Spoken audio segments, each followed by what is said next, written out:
special episode. Stu, did you know that sometimes you need those bad days because it helps you truly appreciate the good ones? You know, Bakari, I was just thinking, there's no limit to success. Shit. That's a good point. See, I always thought that you should believe in yourself first before you believe in anyone else. Well, you know? Because fuck everyone else. It just goes to show that you gotta appreciate the good things. There's 2 quotes on mine. I don't know about you guys. There's also, I just want to know, I got a fucking, like, you got a whole War fucking, and Peace essay on mine. You got a whole fucking Star Wars text crawl on yours. Jesus. Percy Miller, also known as Master P, was, I'm not reading all that shit. You get his biography on there? I think so, man. That shit is fucking long. Welcome, everybody, to the special anniversary episode of Battle School Dropouts. That's right. 1 year. One fucking year. Approximately. Yeah. We uploaded the first one. You chose this one for your anniversary? Yeah. This anime pick? Of course. We said it was a special episode, Tim. So, in this episode, we're going to get into the first 6 episodes of the anime X-Arms. Yeah. But before we do that, we're gonna experiment with something we did last time. I found more rap snacks. That's right. And we've graduated from chips. So I was on their website, and I thought it would be funny to get different wrappers for like this episode, like more chips. On their website, a 6-pack of the 2.5-ounce bags are like $30 a pop, and they are all sold out. Wait, how many of the bags? Like 6. 6 of these bags. $30 is what I saw listed. Damn. These are collector's items. I guess so. But they were all sold out, so I started scrolling through. Like, there's got to be one they've got. You know, also, I'll waste money on this podcast. That's when I found out that there are noodles that they make. And here they are. So, I guess we can go one by one. Let's start. We'll just move down the line here. So, Bakari, which one do you have? So I have Boosie Louisiana hot and spicy chicken. And you actually tried these previously, Stu, and you said they were horrific and you couldn't finish them. Yeah, so I took one whiff of it, and it was the most like primal sort of reaction. Like, I'm not supposed to eat this. Hang on, let me stick my beak in here real quick.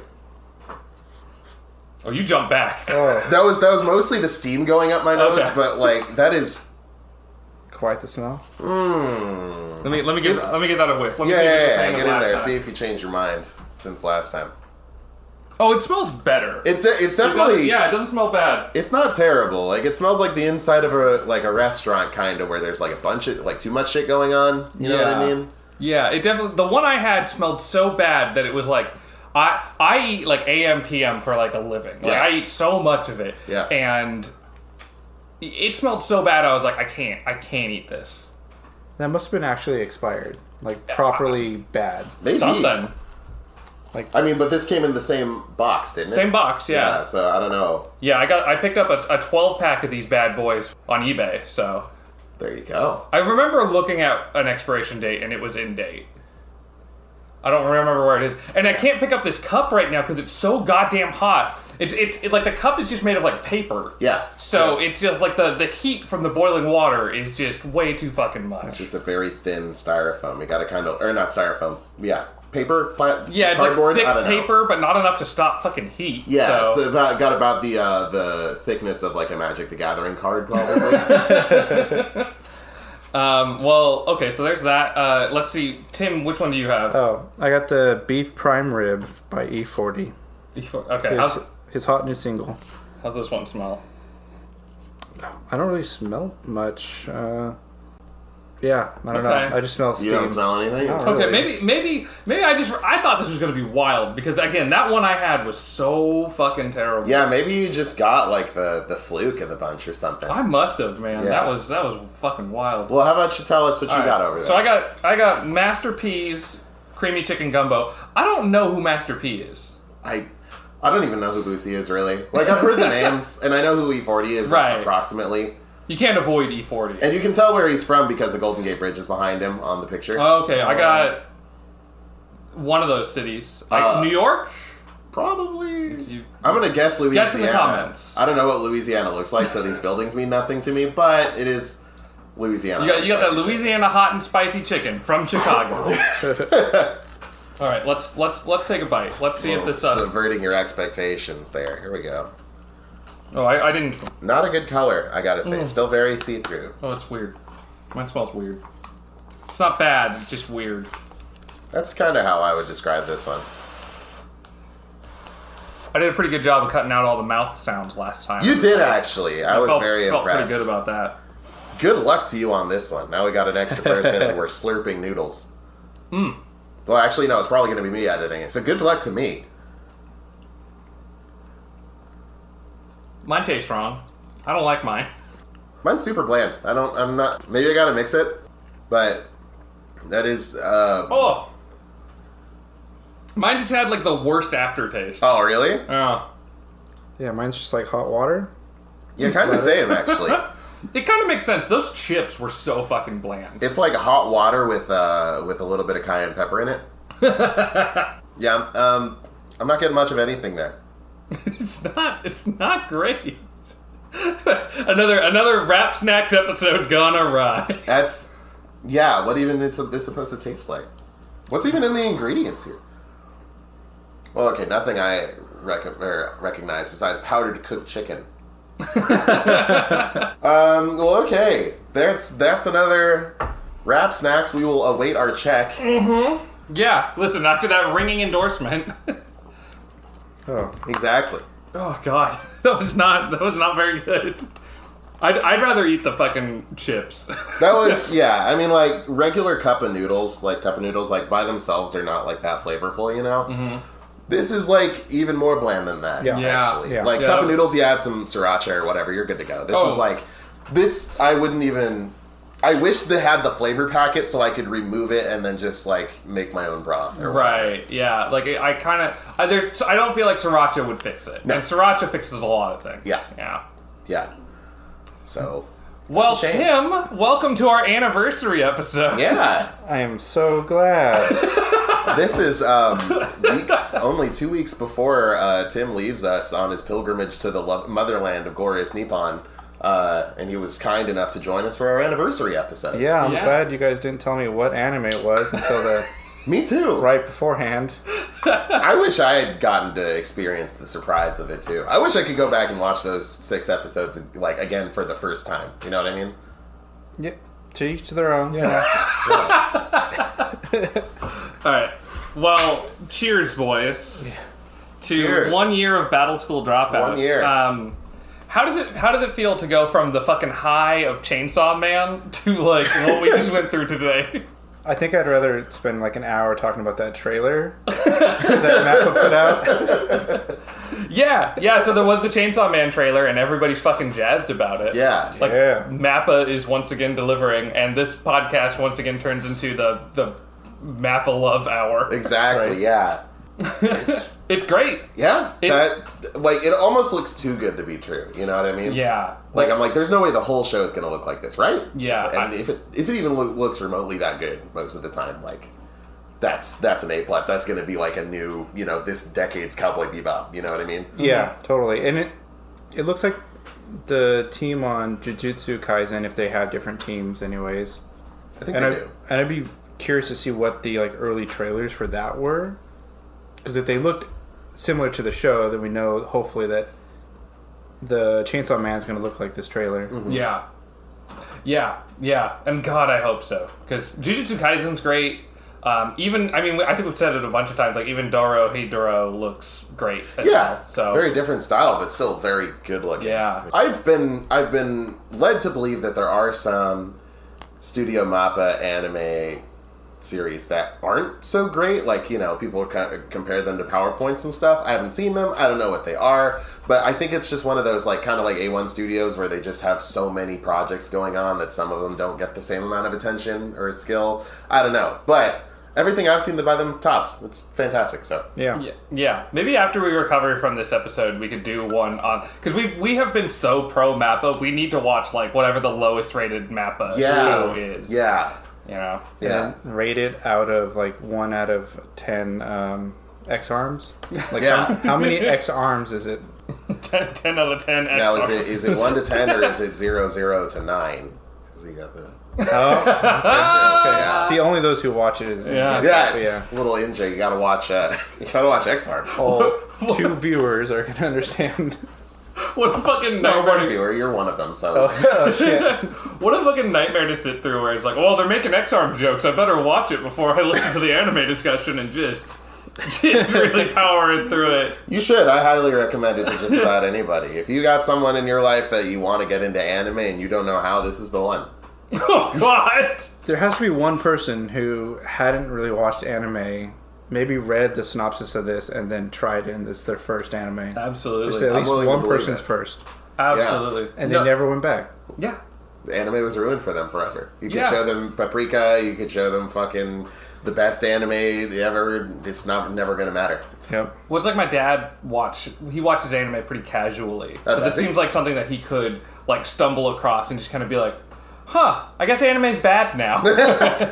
Like, this is what it all is. Okay. That's just what it's like these days, you know? I can't, Lost the artistry. Bakari, I can't believe you're going back for more Yeah, I'm noodles. getting back in. I want Are to you see. going back?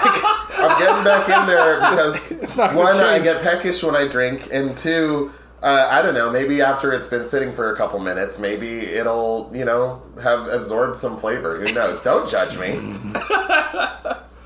Well, we were talking about it earlier. Tim, you're out weebing all of us, and you're going all the way to Japan. How are you feeling? It didn't, by the way. But it's tasted the same. Tastes the same.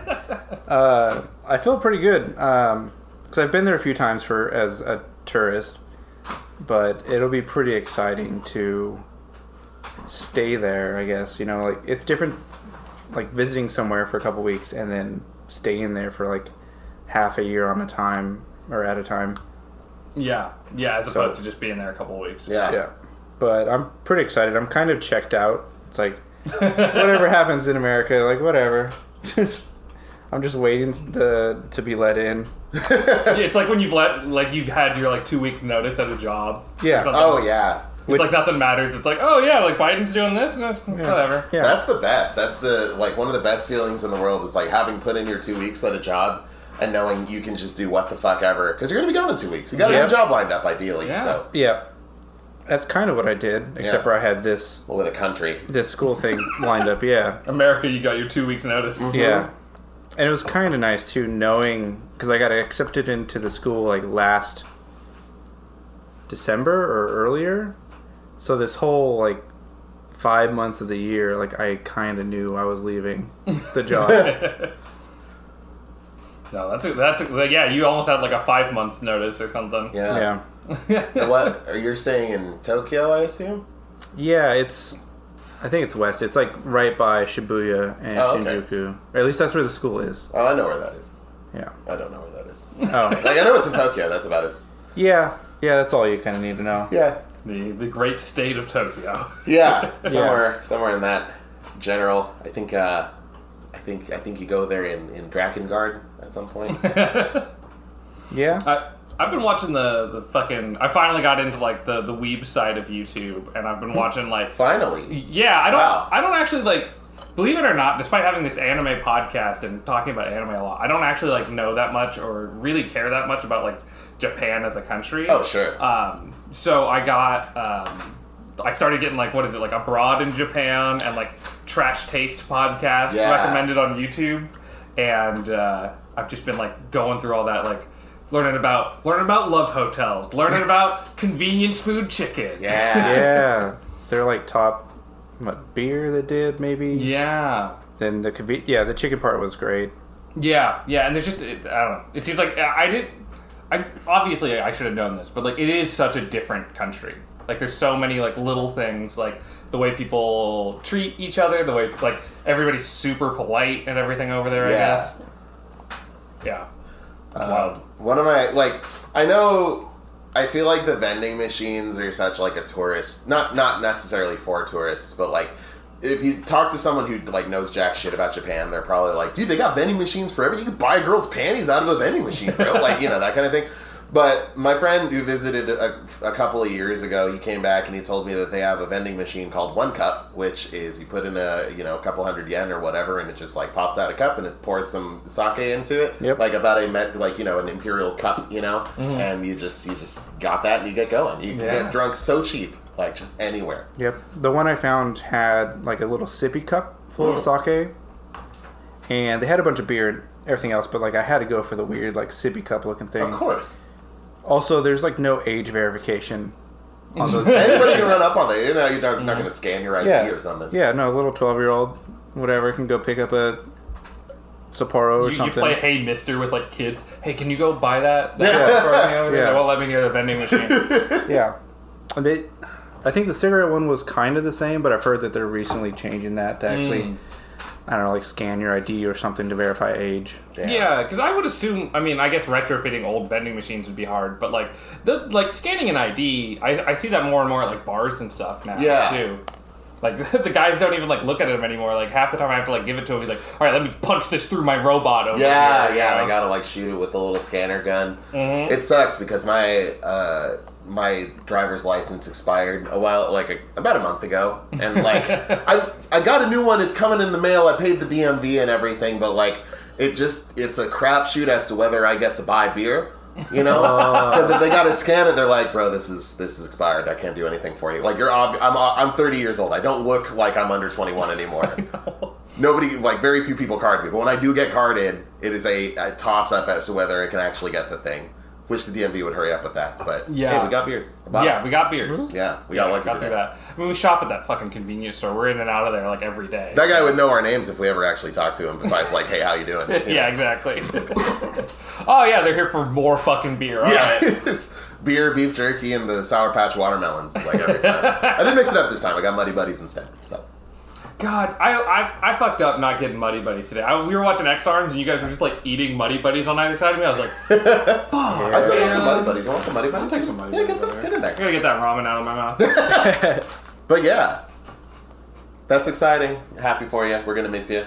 Yeah. Yeah. I'll miss everybody. We're like, I'm already like working on like, okay, how do these like YouTubers and podcasters and stuff write off going to Japan? Because that's the plan. It's like, you know, whenever Chainsaw Man wraps up or whatever, it's like, okay, we got to do this as a write-off, Bakari. We got to go visit Tim and record an episode. Yeah, it's got to be a business expense, right? Shit. Yeah, how do we get away with that? Also, how do you expense it?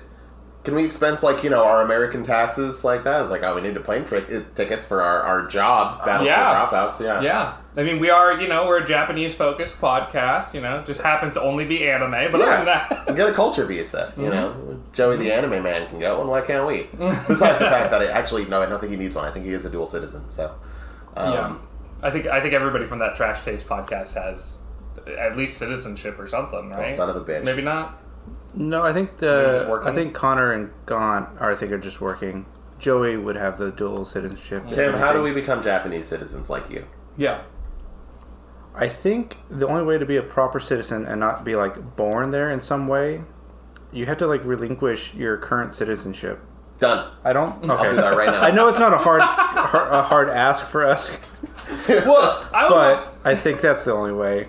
I was watching a whole fucking thing about like America is one of like a few countries that like if you want to relinquish your citizenship, you have to pay a shit ton of money. How much is this shit ton here? Like I'm talking out my ass a little bit. Sure, I'm not gonna check. Like you on other countries, it'll be like, okay, you want to like relinquish your citizenship. Like if you're from England and you want to become a German and you want to relinquish your citizenship, it's like maybe like $100, $200 just for like processing or whatever, right?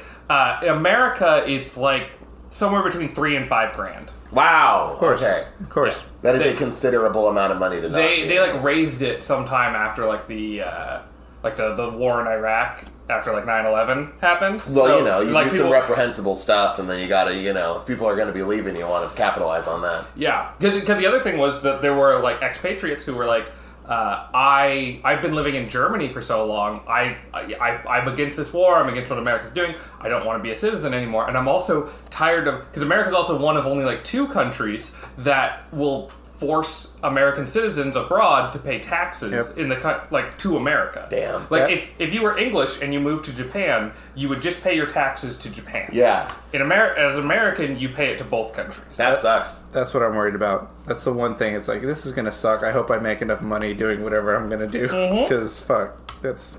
Yeah, and there's no getting away from it because like American banks are in like every single like they have like the stranglehold on like every other bank in the world. Oof. So there's no like just deposit your money in a Japanese bank and hope they don't notice. That's like, yeah. Well, if the slice of life animes are to be believed, all you have to do is work part-time at like a convenience store, you know, whatever wacky knockoff of 7-Eleven or McDonald's they have there. Yeah, True. work at McDonald's. Yeah, work at McDonald's, and then, you know, maybe, I don't know, 15 hours a week, and then you can cover rent and tuition and everything else, because that's how it works in there. Yeah. And if we're That's how it works in real life.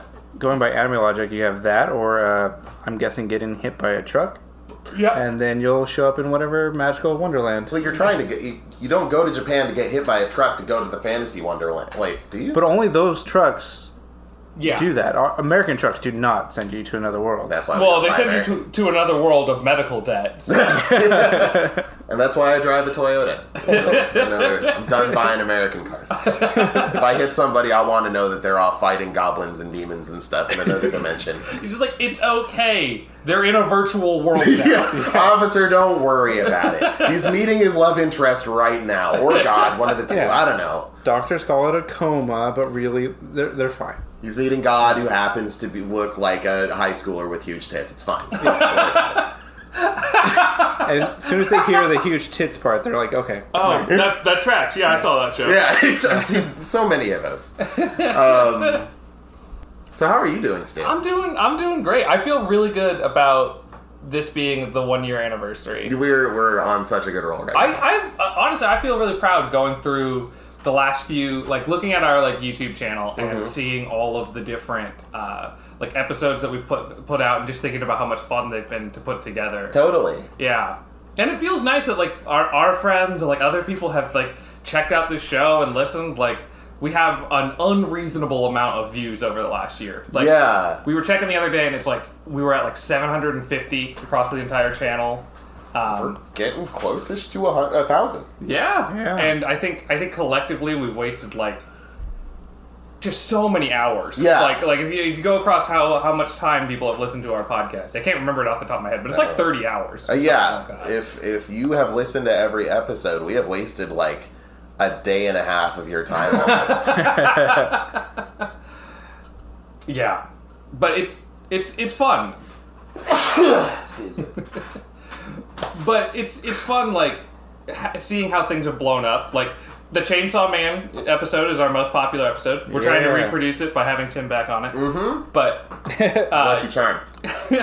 But you were on that one, and then, like, you threw it up on Reddit, and that's a big part of why that one blew up. We'll still never understand why the Space Brothers episode also blew up. We don't do any kind... Tim is the only person to ever promote this podcast. The most we ever do is you tweet about it, and then I will quote retweet about it, or like that post that you made.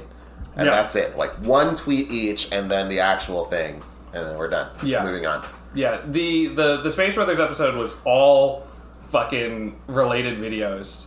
And it is so funny going through, because it'll show you like what that list is, and so many of them are just like, a lot of them are like, for lack of a better word, like YouTube porn or something. Like it's not hardcore, but it is, you know, you wouldn't want to watch it with your parents around. Yeah, you know? but I mean, look, you're a teenager. Your parents got like family filters on. You got to do what you got to do out there. It's hard. Exactly. Yeah. So like my favorite, and it only accounted for like 0.5% of the views, but it was down blouse at the farm. now the fact that we ended up in the related videos for that, like, it's not that surprising. Like, it could happen for whatever. The fact that somebody clicked on it. Yeah. The fact that they were looking like, okay, let me look down some blouses at the farm, and then, oh, some guys talked about Space Brothers. Sure, why not? Like, how do you get from point A to point B there? Right. There was one that was like, it was like a man and a woman like dry humping in like a hospital with like a like that sheet that separates patients in between, and it was like it looked like a Japanese porn video or something, but no, all fully clothed and everything. I'm like, how do you go from just, oh man, this is so hot, I can't wait to hear a couple like just dorks talk about Space Brothers. Like, what a change. Like, The post-nut clarity is a hell of a drug, I guess. Yeah. like fuck. I remember this anime. It took me. This takes me back. Yeah. All right, guys. Also, shout out to Bruno Mars and Anderson .Paak for naming their duo collab Silk Sonic. Apparently, we talk about Sonic so much on this podcast that we do end up getting recommended from Leave the Door Open. They're like big single that won a Grammy or something. I don't know. But yeah, people search Silk Sonic and then find us just because we talk about Sonic so goddamn much. That's great. So. Shout outs to those guys. And shout out to Sonic. Hey, big ups to Sonic. All the Sonic out there. Hey, good looking out. Yeah, if it weren't for that guy, wouldn't be there. Shout out to all the Sonic, dude. It's fucking sensational. Yeah. But no, I guess in unanniversary news, I'm trying to think of what we've been doing lately. All I can think is Tim and I played the fucking Phantasy Star Online 2. That's right. And I haven't been this sucked in by an MMO, and it has everything to do with it has the wildest fucking character creator. So I hear. Yeah. Like, tell us about your character, Jimmy Kicks. Jimmy Kicks. Jimmy Kicks. That's good. I know I told you guys this story, but this is endlessly funny to me that like you can play as like a robot in the game, and the robot male version is like a Gundam, and the female version is just a lady with like a robot arm and just massive tits. Like that's what a lady robot looks like. So you got a robot arm, but the tits are like organic. They're not like metal. They look like regular human tits. What a fucking letdown, dude. Yeah. Eggs Arms is just like raised my expectation for such things. You must understand. But yeah, you can just really fuck things up in that game, and like it has the really fun thing about the game is it has these like it's got a very like we were playing the New Genesis. Yeah, New Genesis. So it has this very like shonen plot where it's like you're from this other world and we need you to fucking help us out and all this jazz, and it was really like the plot was like very silly, but then you get to see your character in it, and like my character was too big. Like I made him as big and wide as possible. I'd block the camera sometimes. Like Tim and I both had the issue where characters would like stare straight forward at us and they'd just be staring at our character's dick. Yep. God, he's added so much to the cutscenes though. That's perfect. Like, anytime they'd be like, what do you think about this? And it would pan back to my character's face, and he's got this cowboy hat on, and his cowboy hat has a little cowboy hat on top of it. It's like, yeah, I can take this scene seriously. I wonder if that's what it's like for like a Lalafell's point of view, just like constantly, just like dicks in your face everywhere. Probably. Yeah. They're like the hobbits in Final Fantasy 14. It's like there's different races. There's the humans and the elves and the sort of like half-orc looking guys, and then there's Toddler. It's just like a little anime toddler. You know, they did announce once that they were going to do a VR, and maybe that's what caused them to stop. It's like, we can't do it. That's a very good point. We can't put the player's camera down there. No. No. You get a real VR chat kind of situation going pretty quick. Yeah. I've spent maybe half an hour of my life in VR chat. Not in VR, just like, in the game on my computer. And it's weird. Yeah. Not to disrespect anybody who uses it, but like, yeah. I mean, you give people enough freedom and they'll just do crazy stuff. Exactly. And I think that was the biggest thing with Phantasy Star Online. Is like we were running around like your character was like even though your character wasn't as wacky as mine, Tim, like you still tall. Yeah, you made him really tall. You added all these extra parts to him, and we were just running around this city, and it's like everyone is just an anime boy. Yeah. Like no one is going nuts with this thing. Yeah. Like this character creator, like, it lets you add elements to your body that don't even have to be connected. They just float off of you. Perfect. And no one's doing it. Cowards.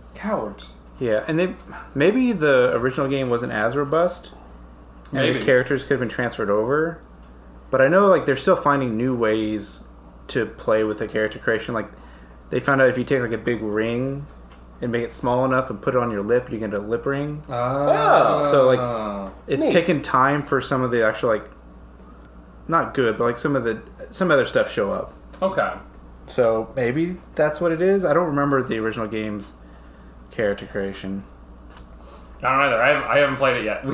We played through all of New Genesis in like 14 hours. No, New Genesis is like the base game of PSO2, right? Or no, it's like an expansion. That's the first expansion? Yeah, it's like an expansion because it's not fully standalone. and your character can jump into the base game and New Genesis. Oh, New Genesis is the new expansion. Yeah. Oh, okay. And it's like a totally different thing because PSO2 is like a mission-based thing. Yeah. Whereas like you're basically just doing dungeons back to back. Yeah. Whereas like this New Genesis thing is kind of more like a traditional MMO where it's like open world and everything. Oh, Yeah. okay. So it's weird because it's pretty much an expansion, but a lot of it is different. Yeah. Gotcha. Yeah. Like combat even is a little bit different, a lot faster, more like platinum gamesy in a way. Yeah.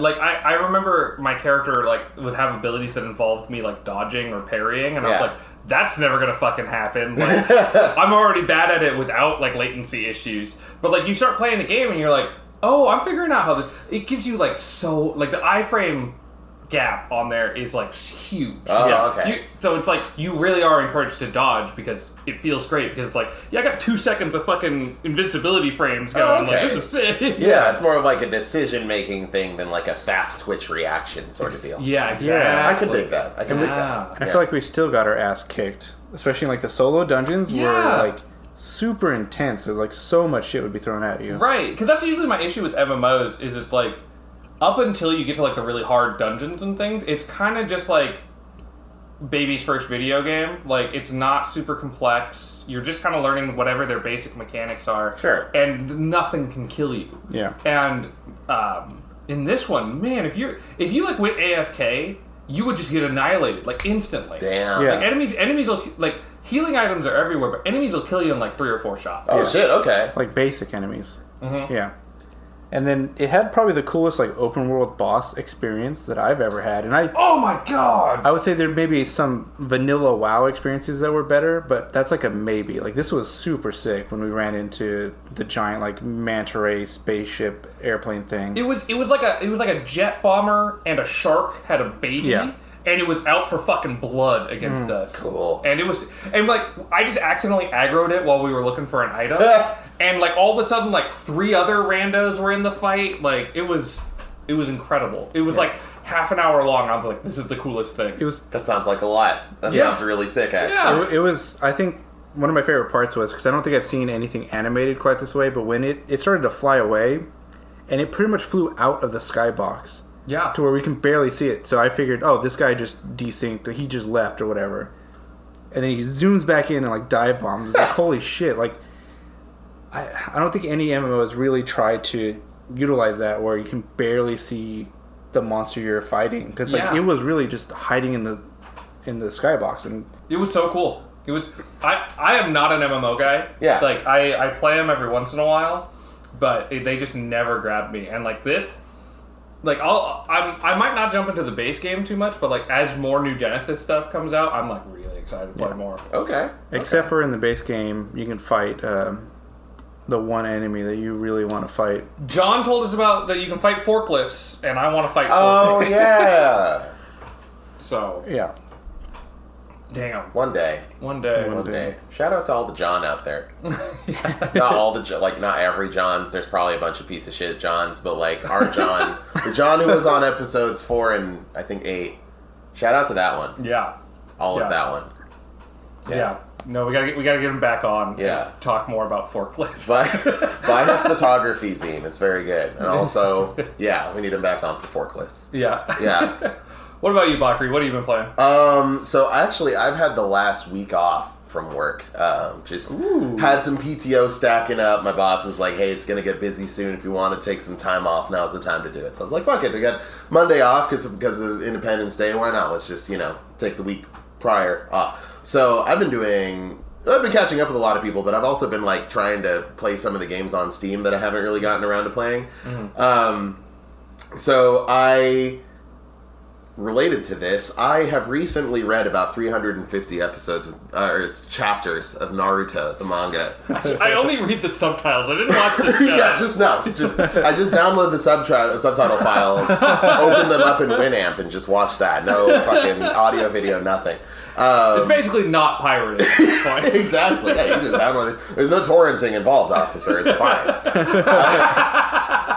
No, I've been reading them legit too. I got the Shonen Jump app. I've been doing it all. Yeah. I am through Naruto proper. We're into Shippuden now, and I gotta say, I talked some shit about Shippuden in the first episode, and then again another time, but the manga deals with so many of the problems that I had with the anime. It's actually very briskly paced, very little filler. You know, it's just like important stuff happening, and like, you know, just enough character development to make you give a shit about them. So great there.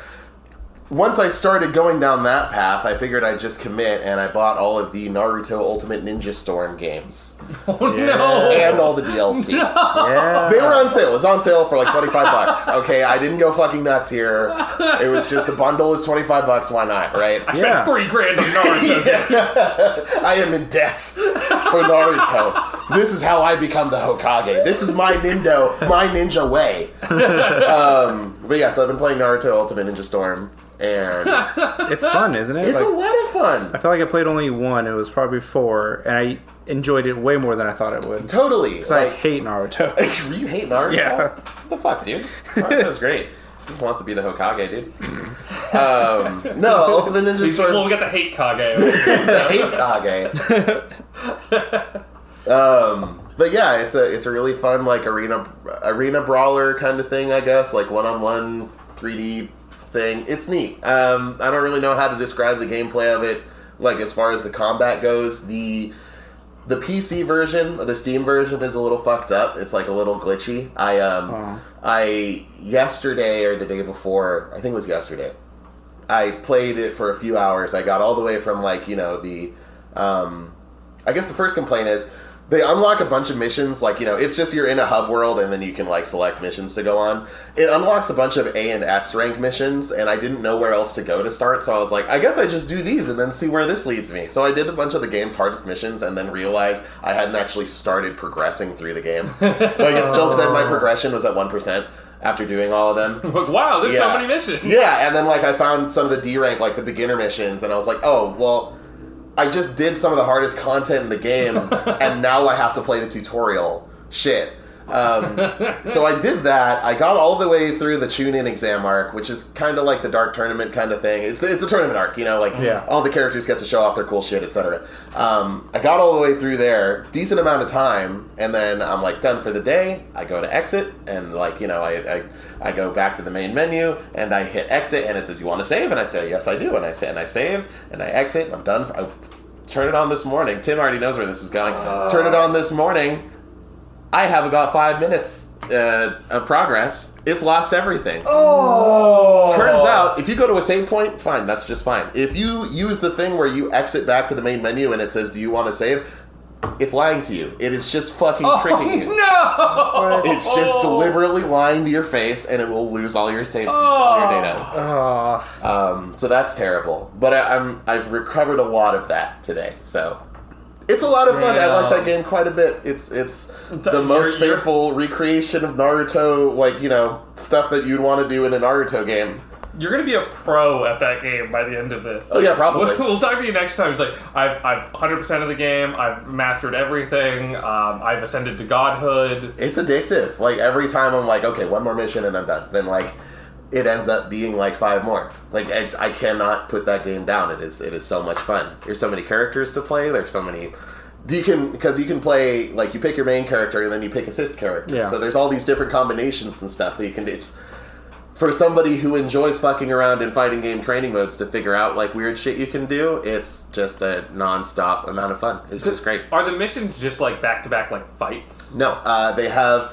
I'd say about, like, 2/3 of it is fights, but there's also... Like, so it'll... Basically, you get a set of missions that, like, sort of line up with the story. It's not... I would never tell someone, like, say if someone was like, I want to experience Naruto, but I don't like reading, and I don't want to watch the anime. How do I do? I would never tell them play the game instead, because it's all just like, you know, say in the tune-in exams, they have to go, like, you know, do this whole thing through a forest or whatever. It's just like, Naruto and his friends have to get to this place in the forest, and then it'll give you this little mini game where you're, like, jumping through the trees like they do, and there's, like, you know, it's like an obstacle course kind of deal. And it's a lot of fun, but, like, it's not a good representation of what's actually going on. It's stuff like that. It's mostly, there's, like, hide-and-seek things, there's the jumping through the tree races, and then there's racing up a tree like using your ninja powers to run up the trunk. Yeah, so it's basically fights and minigames is the short of that. Okay, I mean that's fun. Yeah, totally. It breaks up the monotony enough, but a lot of the time, whenever they give me like a tree racing one or whatever, I'm like, I wish I was just fighting somebody right now. Like, just turn this into a fight. Make me fight the tree. I don't care. Yeah, because that's the funniest thing in so many like games like that, where it's like, wow, they really nailed this one mechanic and kind of fucked up everything else. Can I just do the one thing? Yeah. Please? Yeah, I feel like that's my experience with the Gundam Battlefront or whatever that what we was tried. That? No, what was that? Gundam something is the second version that's on the it's on the PS4. Is that one that we played together? Yeah. Is that the newest one, the I think 2v2 fighter? No. Okay. Sounds like that one's doing it right. That's supposed to be great. I haven't played it, but it sounds sick. No, this is like an arena. It plays mech kind shooter of thing. like those older, like I only know the older Gundam games, so like Federation versus Xeon. The only one I played is DW Gundam. Okay, well we're all over the place on Gundam games. Yeah. The gist of it being like you're on a team. It's like 5v5. It's a free to play game. Okay. Yeah. And you pick your Gundam and you equip it with parts and you buy loot boxes. I don't know. Yeah, you get like currency and stuff, and you can get either a loot box or get stuff like directly, I guess. But it had so many mobile suits and so many characters. Like, all that was really cool. Mm-hmm. And even the combat's, like, okay, even though it's, like, a little sluggish.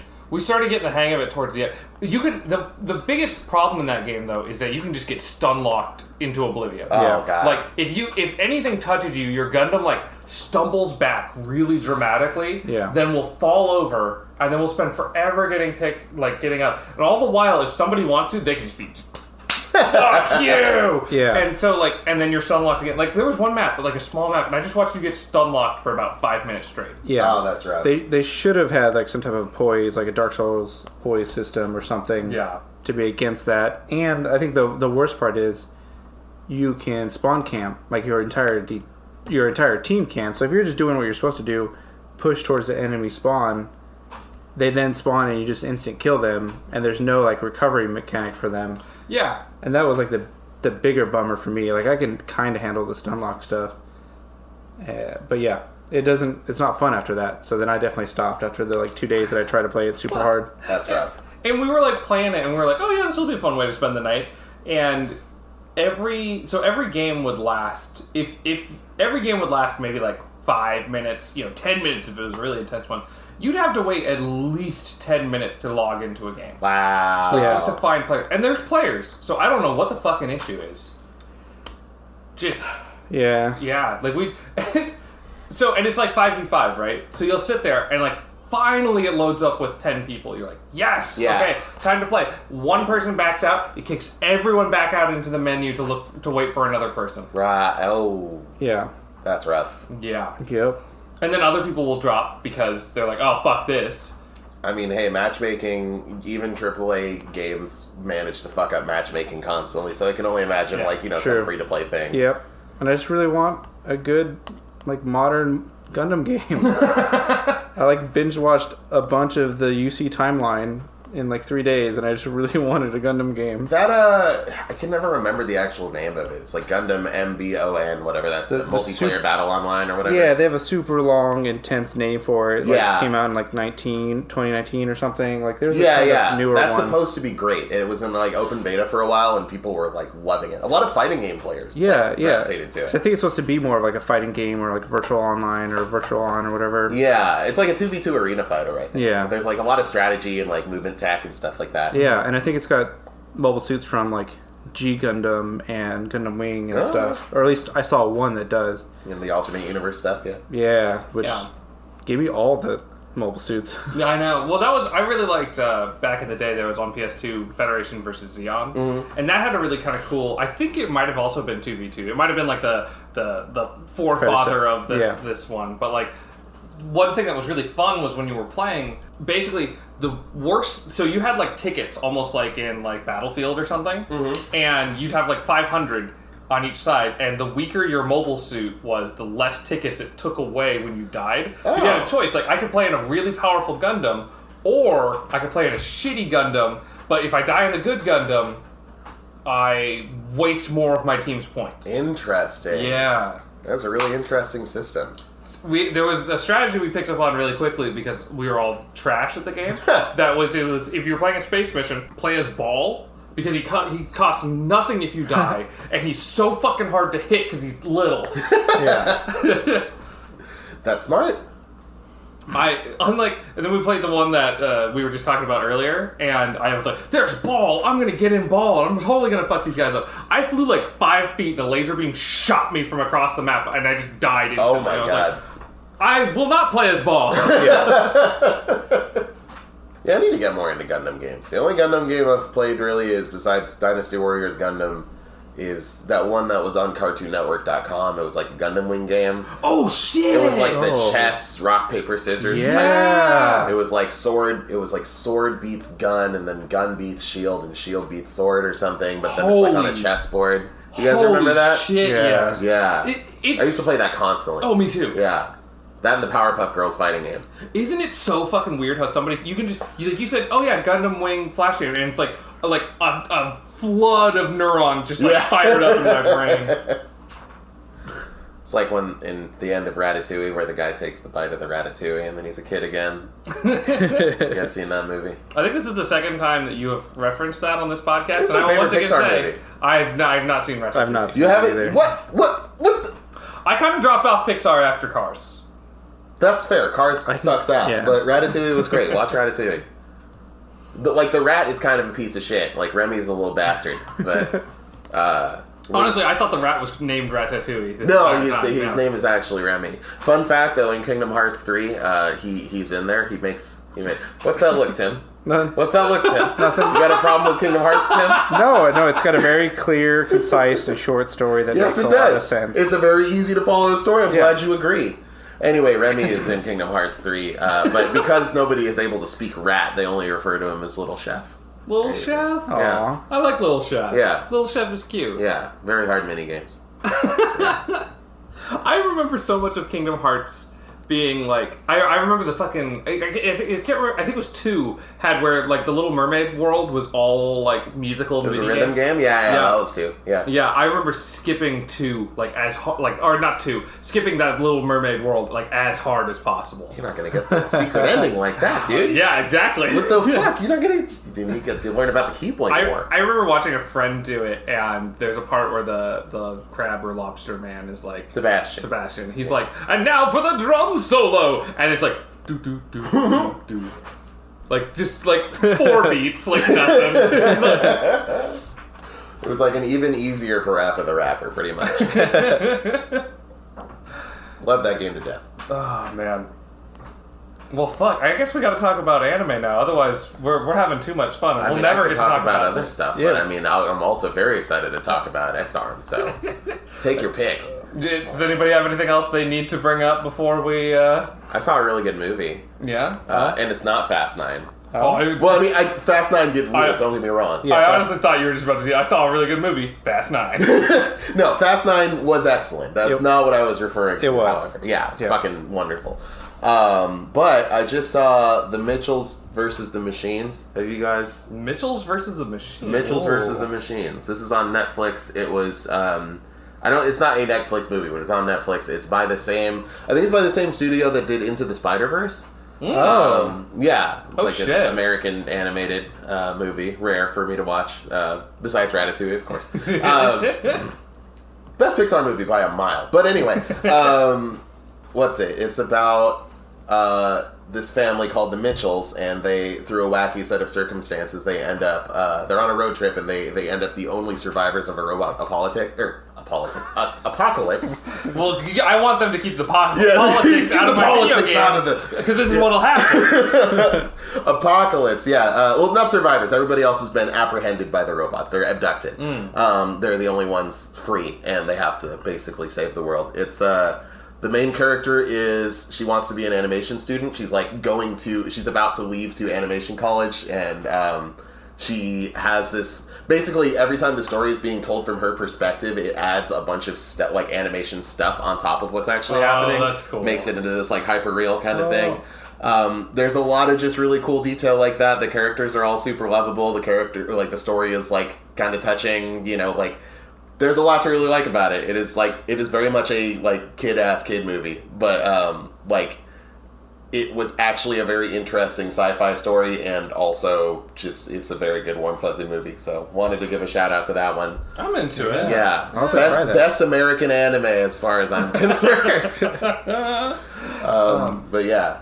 Very cute. I want to bring up too, and if we can get a musical sting on this one, I want to bring up the Attack on Titan, Stew's Attack on Titan progress Oh, you watch. got it. Okay, so I finished season 1. Yep. I've seen season 1 before. It was hard watching it again. we're just so everyone knows, we're prepping to do like an Attack on Titan wrap up because the show means a lot to me. But mostly because it was the anime that got me back into anime. Kind of same.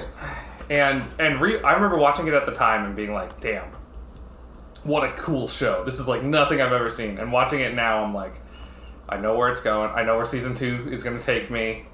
I've seen other anime now, so I'm not as impressed by this. Like, it's still pretty cool. The theme songs are both bangers and whatnot, but All the themes are like fantastic. I'm not ready for the season 2 drudgery.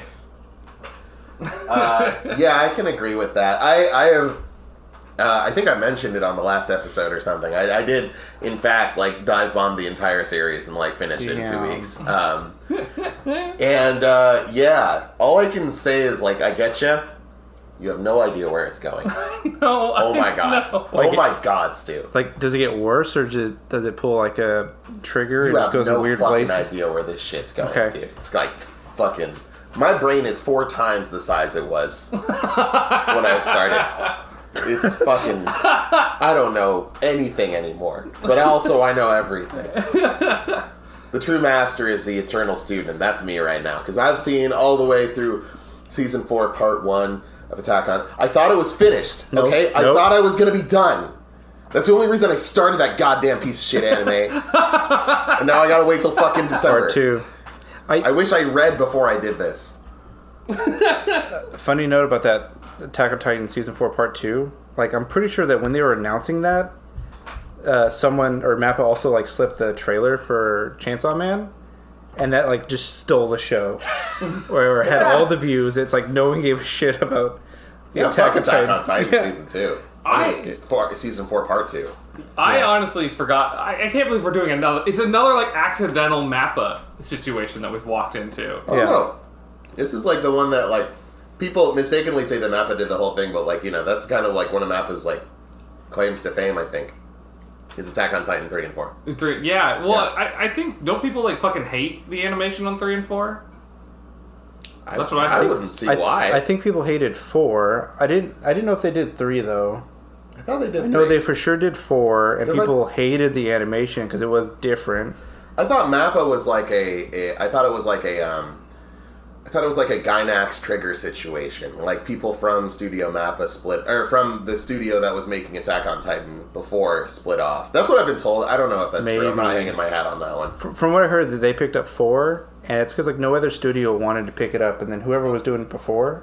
It does get hella Nazi in season 4. Does it? Like, oh yeah, so Nazi. Oh, Like, I'm not saying like, oh, you're problematic for watching Attack on Titan after that, but like, not even subtle about it. So Nazi. oh, yeah. Yeah. Crazy fucking Nazi. Season 1 has a lot of these like knowing that it goes in this like kind of fascist direction toward down the end. It's funny. It's like what we were talking about last time about like Mass Effect and the meaning, you know, the value of life and whatnot. And it's funny watching season 1 and how like trolley problems so many issues are. Like, you need to listen to your commanders because your commanders know what's right. Yeah. You know, there's this really fucking funny part in season 1 where they're in the forest, they're like riding their horses, and they're being chased by the female Titan, and Levi is not giving his squad any instructions, and so his entire squad is like, oh, Levi, give us instructions, let us kill it, Levi, we need instructions, Levi, we're all freaking out here. They're all losing their minds, right?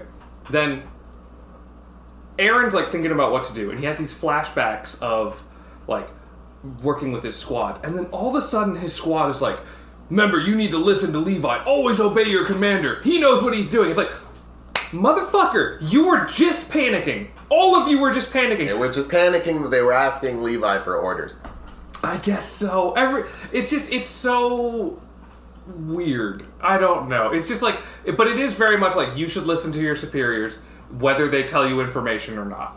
Well, but, I mean, in that same scene, Levi basically says, to the extent of, like, yeah, like, your military training says listen to me, but, like, you don't know if I'm going to have the right answer. Like, because Levi is somebody whose, like, skill is way higher than, like, just about anybody else besides maybe Mikasa. And so he's like, yeah, I've had situations where my superiors told me to do something and I knew it was wrong, so I didn't. Like, and this could be one of those situations, you being, you know, me being that person in this situation. You're the only one who gets to make that call, and whatever happens, you're going to have to live with it. And I can appreciate that, except that the rest of the show seems to say otherwise. Because, like, sort of when he's like, when they listen to Levi and there's a reason why all this is happening, it was to tie down the female Titan and all that. So it's like, I mean, it's like everybody has like this reason for why they're doing things, you know? I don't know. All I gotta say is you keep watching. Shit happens. Yeah, it's just, I don't know. That part stuck out to me. It's very funny. Also, now that this has absorbed like half of the broth, it's not actually that bad. Yeah, I wasn't going to bring it up again, but I can't believe you've gone back to these noodles. I'm like most of the way through this at this point. It's alright. I'll give you the rest of them if you want them. I said Rap Snacks forever, and I fucking meant it. Yeah, no, I was making a podcast with a couple Weekend Warrior Rap Snacks fans. For shame. Fair weather Rap Snack fans. Fake AF, dude. I guess to go full circle on Rap Snacks here, I was on their website, so when I was on their website and I found all this stuff, everything is sold out on there. So I hope there isn't some kind of, like, end of Rap Snacks in the future. Oh, no way. Yeah. I won't allow it. Yeah, we're supporting the Rap Snacks at this moment. Once I get involved, shit's gonna go down different. Yeah. And you get that sponsor money. Honestly, right. I'm like kind of against a lot of like sponsorships and shit like that, but like Rap Snacks I would do. Especially if they're like, yeah, after you guys like shit on our food, yeah, take some money. Not me, I'm enjoying this cup of noodles now. What if they only sponsored you? That's right.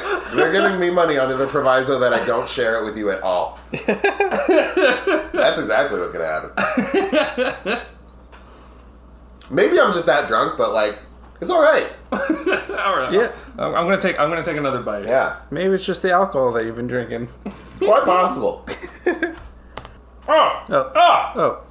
Stu went back and he's not making the prettiest face. Coward. It's not good. It's not good. I'm gonna finish this. I'm like mostly finished. Honestly, I feel like I like just ate plastic. Like, I ate like you heated up like a little plastic carrot from a kid's thing and fed it to me. Yeah. Yeah, it's great.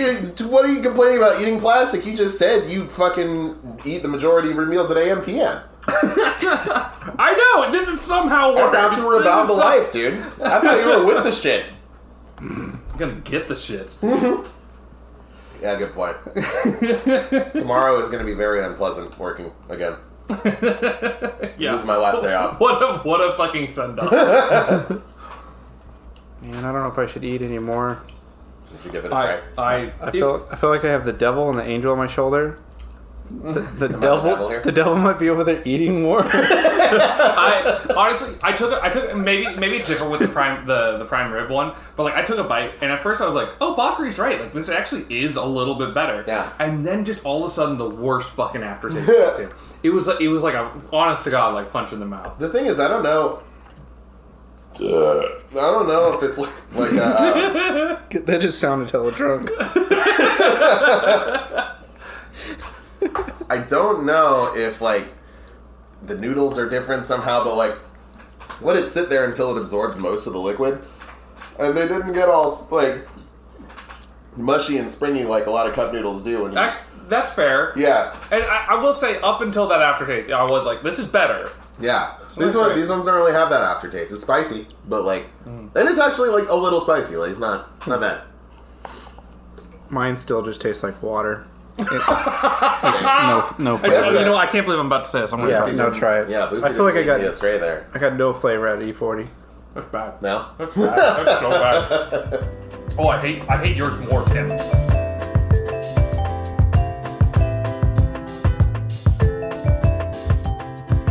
God damn it.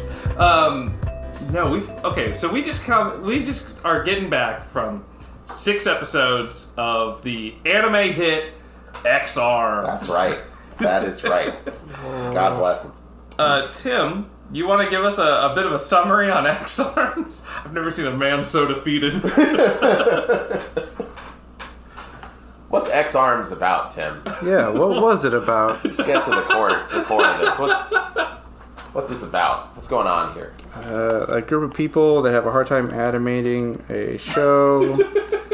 I don't think that's what the show is about. I think the show is very much about a group of people having a hard time animating a show. The show Holy is shit. a group of people. Do we stick to CG or 2D drawings? We don't know. How do we use? Let's be real. How do we use fog? We don't know. We'll just throw it over everything. Do we make our characters stiff or animate them? We just make them stiff. Where do we find free-to-use gun sounds? I don't know, to shoot a BB gun. They were trank darts, probably. Maybe, I don't... They were killing people. No, they didn't kill that kid. They killed that kid. I think they were killing They never people. showed her alive Yeah. after that. They just couldn't animate the blood. You're probably right. I was like, she's just sleeping. It's fine. No, she's probably dead. So... Great show. I don't know if I could summarize it. Like, I was too pulled away by like how rough it looked and like piercing or piecing together like what I don't know, like PS2 game this is, or just it pulled me out of it. I don't even know what happened. Absolutely. I really like there were we got like halfway through the first episode and I was like, I don't actually know what the plot is because I can't stop looking at this animation, and not in like a oh my god, it's not like a Monogatari kind of situation where like, oh wow, this looks so good, I can't even read this up. It's like gorgeous. Yeah. What the fuck am I looking at? Like, how did they do this? So, a little bit of background on the making of this show. Oh, please. And this is, I don't know any of this for sure. This is just kind of what I've cobbled together from reading about on the internet. So the director of this show he was known for kind of like a smaller action, like live action movie. And so when the production company came together or several kind of investors and all that came together, they're like, okay, we want to make a 3D movie, but we want to make a 3D show, but we want it to look really cool and realistic. Yeah. So let's get this live action director in. And he knows what real people look like in the real world. I mean, he sure does. Very different from these anime people. But his whole thing was having no background in animation. He didn't want to be held back. Like anytime someone was like, "Hey, we should do this differently," he was like, "No, we're doing this my way." So a lot of the fights and things, like he brought in this whole team to do like motion capture work. So pretty much all of the fights that you see, like from beginning to end, are all these like really pretty impressive, actually choreographed fights in mocap suits. The problem is they didn't really bring in the right animators to like smooth them out, so they're really fucking stiff. Throughout this show. But yeah, that's pretty much the big thing. And then there's just it seems like it's like a too many cooks kind of situation. Like so many people were involved in the production that but none of them were the right people to have in the production. Yeah.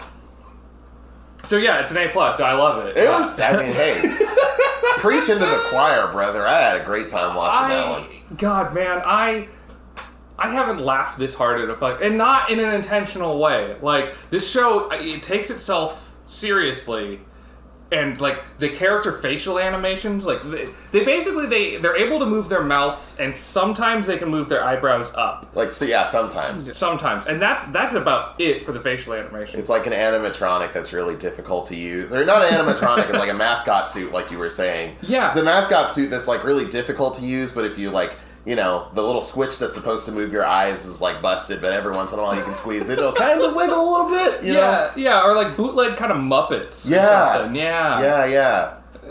Definitely needs some repairs. Yeah, it was a lot of the animation was like there's like keyframes, and for anybody who doesn't know, it's like a lot of 3D programs can kind of like if you want to move a hand up and the hand's at the side, you just kind of move the hand up and it figures out the frames in between. Yeah. There's a lot of that shit in this where it's like this character's gonna go from like hand at their side, hand raised up to pointing forward, and they're just going like just jet through it, unfluid, no human moves that way. Yeah. I don't mean to ruffle any feathers here. I don't think either of you are big fans of this, but I get a little bit of Ruby vibes from this. Yeah. I can see it. The thing is, Monty Ohm, the former director of it, may he rest in peace. He did the action sequences, the big bombastic crazy fight scenes, and they were dope. But everything else was not done by him. It's kind of dog shit, at least for the first couple seasons that I saw. Super floaty. Characters floaty. don't feel like they're in where they're at. Yeah, they don't have any weight or anything to them. Yeah, exactly. And so this one, I feel kind of split the difference in a different way, where it's the combat scenes are pretty cool, and the in between the combat scenes are have a lot of problems, but they're not nearly as cool as Monty Ohm's fight scenes, and they're not quite as dog shit as Ruby's in between.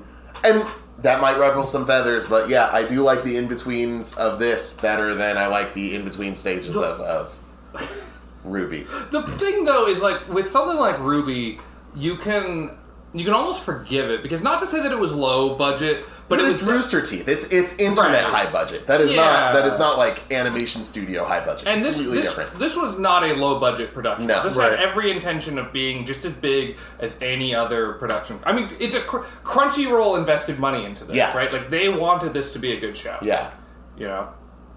But goddamn, the biggest thing with this show's animations are the fucking faces. I could forgive stiff action and all that, but just when these characters they're like dolls, just staring, and half the time they don't have a different facial animation other than smiling. Yeah. So something really bad will be happening, and they're just oh, okay, I don't know how to blink. Yeah. The main character always looks super shocked. Oh, God. I'm not sure if he's not always supposed to be shocked. No, yeah. There's a lot of scenes where he's just chilling, but he still looks like you just hit him in the balls and the pain hasn't registered yet. But it's in slow motion. He's just got his stupid fucking mouth always open. Yeah. And they didn't seem to stick with the one style. There's no... It wasn't cohesive. Right, yeah. Early on in the first episode, they had CG main character and then 2D drawn brother, right? And it was super off-putting to me, at least. Yeah, it's kind of you're supposed to associate the one is a real person and one is his avatar from a digital world. I thought that was going on at first. Yeah, I was just looking at it, not reading the fucking subtitles. It is very it's kind of Code Lyoko, but both of those things happening because Code Lyoko when they're in the real world they're 2D, and then when they go into the place it's 3D. Yeah, CG. yeah. It's like that, but both are just happening at the same time and nobody's acknowledging it. Right. And it happens constantly where you'll have just all of these like main characters are all hanging out, and then just all of a sudden it's like, hey, I'm from a different anime, just popping in for a second. Yeah. And we were joking earlier on that, like, you know, the 2D characters are the ones that we know are going to die because, like, they're not in enough scenes to warrant, like, rendering a whole 3D model. But I kind of realized, like, aside from the guy from episodes 3 and 4, like the fat bastard one, nobody, like, explicitly dies in this show, right? True. Nobody. I mean, they mention, like, 12 million people died in the 2020 attack or something. But, like, that's it. Like, it's just... It's just people died, but like you never see someone die on screen, or even like, you know, they got shot and then later on they're like, oh, he succumbed to his wounds or something. Yeah, it's very not violent. Like guns are being shot constantly. Like, but like even like we were talking about, like there's a scene where a bunch of characters are getting shot. It is not clear whether they were shot with bullets or like some kind of tranquilizer. BBs. Yeah, who knows? Yeah. And honestly, I just kind of assumed it was tranquilizers. That was me too, because Because they mention earlier when I guess we'll get to it when we get to that episode. But like they do mention earlier that they have rescued the suicide bombers. They have not, you know, just eliminated them. Then they probably weren't killing them. Probably. Whatever else they were doing to them, I don't really know. Who knows? Bag them and tag them. Yeah.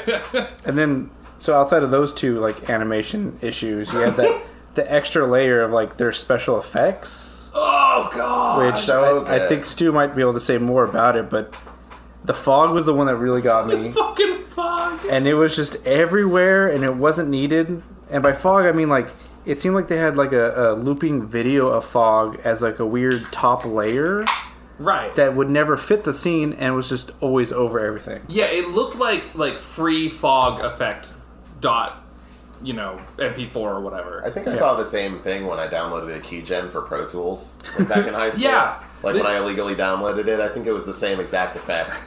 It was really like a it was like a cheap like special effect or something, and it was fucking weird because it was just put on top of this, like they rendered everything out in whatever, and then just in Premiere Pro or whatever just slapped a fucking fog effect over it. Yeah. Because shots will change, but the fog stays the same. Yeah.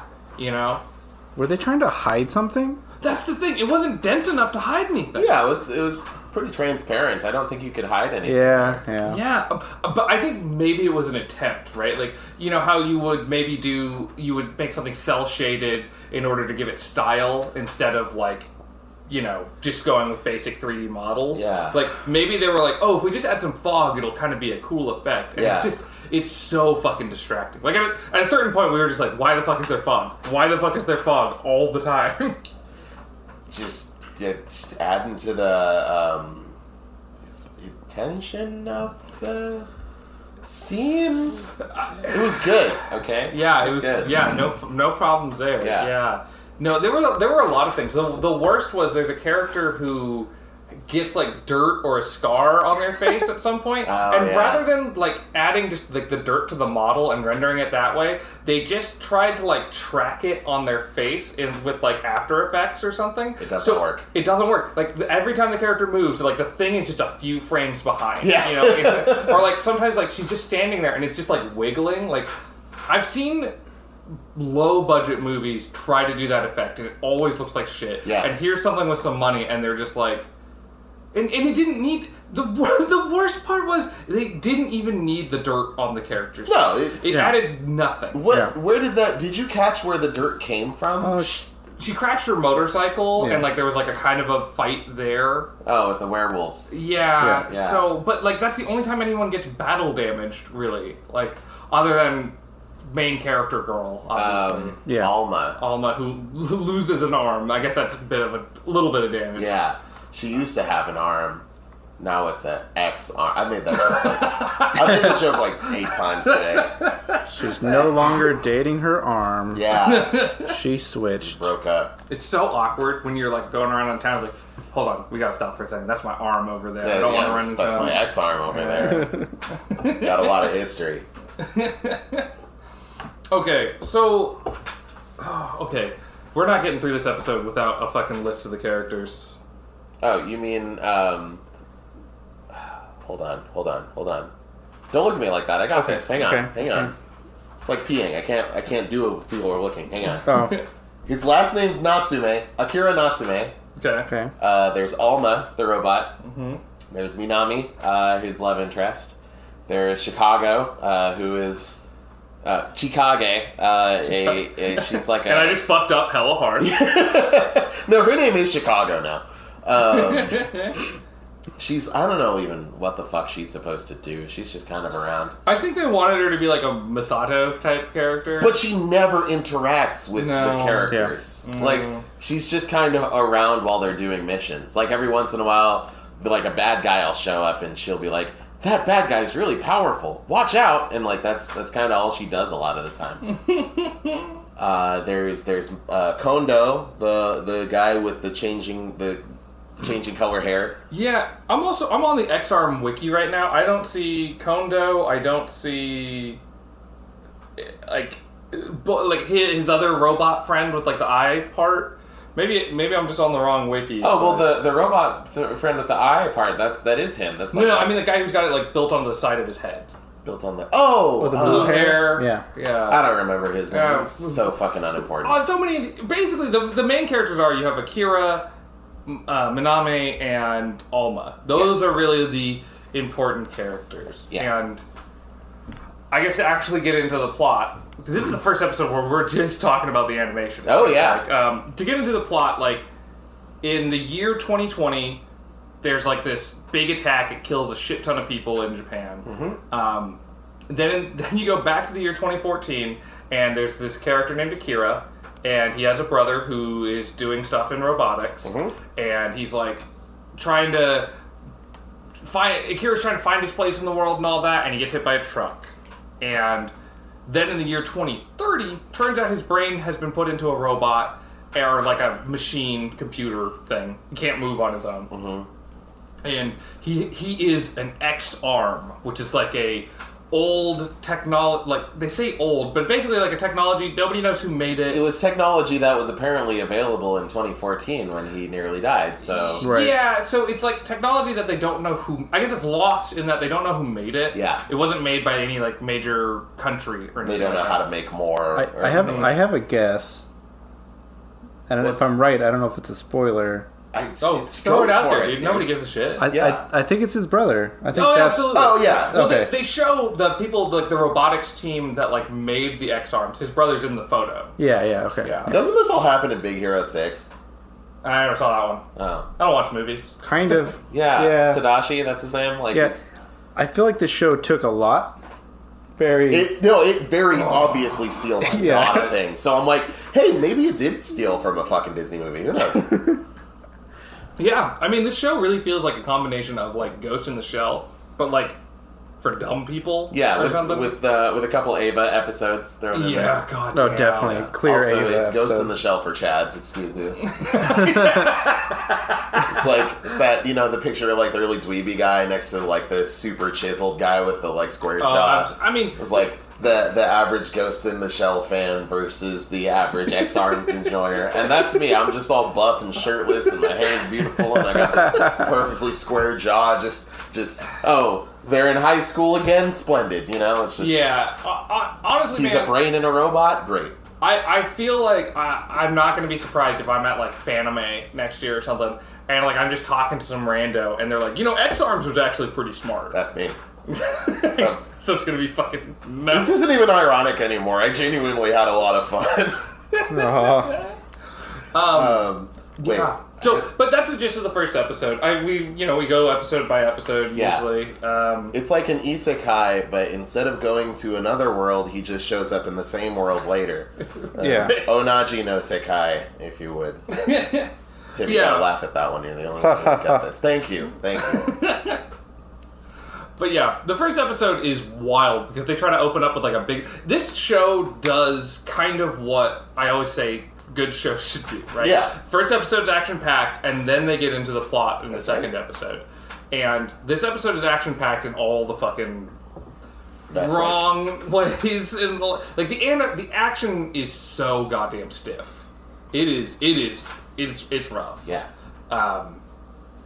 But that's like weirdly compelling in a way. It's got sort of the same like appeal to me as like, being a kid and you're playing with your action figures and like you're just kind of turning them around and smacking each other with them, but like, in your head they're like doing all these cool flips and shit like that. Like, yeah, of course the animation is not great, but like you can see what they're going for enough for you to picture how cool that could look. You know? This is one of those things where like if you learned that like one person made it, you'd be like, this is really impressive. Totally. Like, this is really hard for one person to do. And if I find out that more than one person made this show, I'm going to be real upset.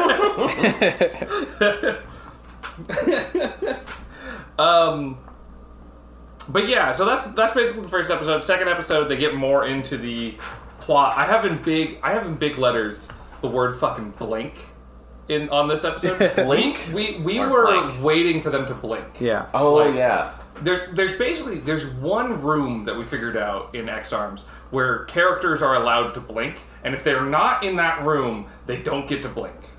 Yeah, or at least it becomes a far rarer occurrence. Right. I think it happens once or twice elsewhere, but like, Yeah. most of the blinking does happen in the command room or whatever, the blink headquarters. Right. Yeah. And I'm so drawn in by how weird the characters look, like just with their eyes fully open, every single one of them. That I never I get the big part of this episode. Like, there's religious suicide bombers who get their powers from an X-Arm. Yep. okay, so I get what's going on. I couldn't watch any of the fucking subtitles because I was just staring in the background constantly at like these dead-faced anime characters just staring off into space, waiting to get to exist again. Yeah. What a great time. Just because you keep saying it doesn't make it true. It might eventually. This episode also has one of my favorite things, which is the fucking crazy-ass like military titty vest. Oh yeah. This show loves like just pointy fucking boobs. But it like, you know, it had been pointed out by I think someone you watched on YouTube.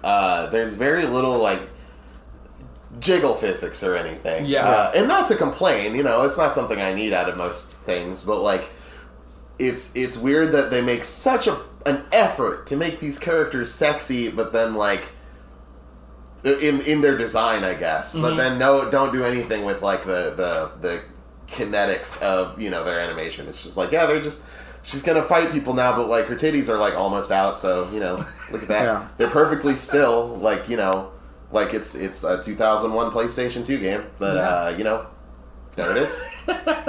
Yeah, I mean, it looks like that in a lot of ways. Yeah. And those things, I mean, everyone just about has like just rockin' fucking boobs, just way out, and they make every effort to like point those things out. Yeah.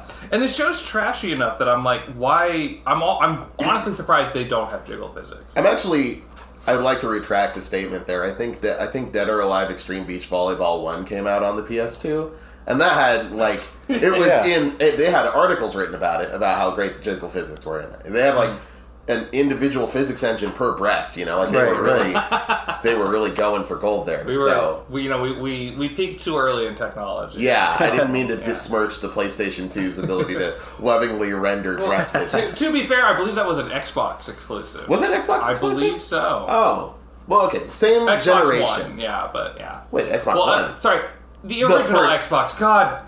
Microsoft's naming conventions are bewildering. Yes. I don't know the name of the current Xbox. The I know Xbox it exists. Series X. That's right? Yeah. Okay. I thought that was the old one. Sex. No, that's the Xbox One. Holy shit, Microsoft. Get your fucking ass There was together. the Xbox One, the Xbox One X, and now the Xbox Series X.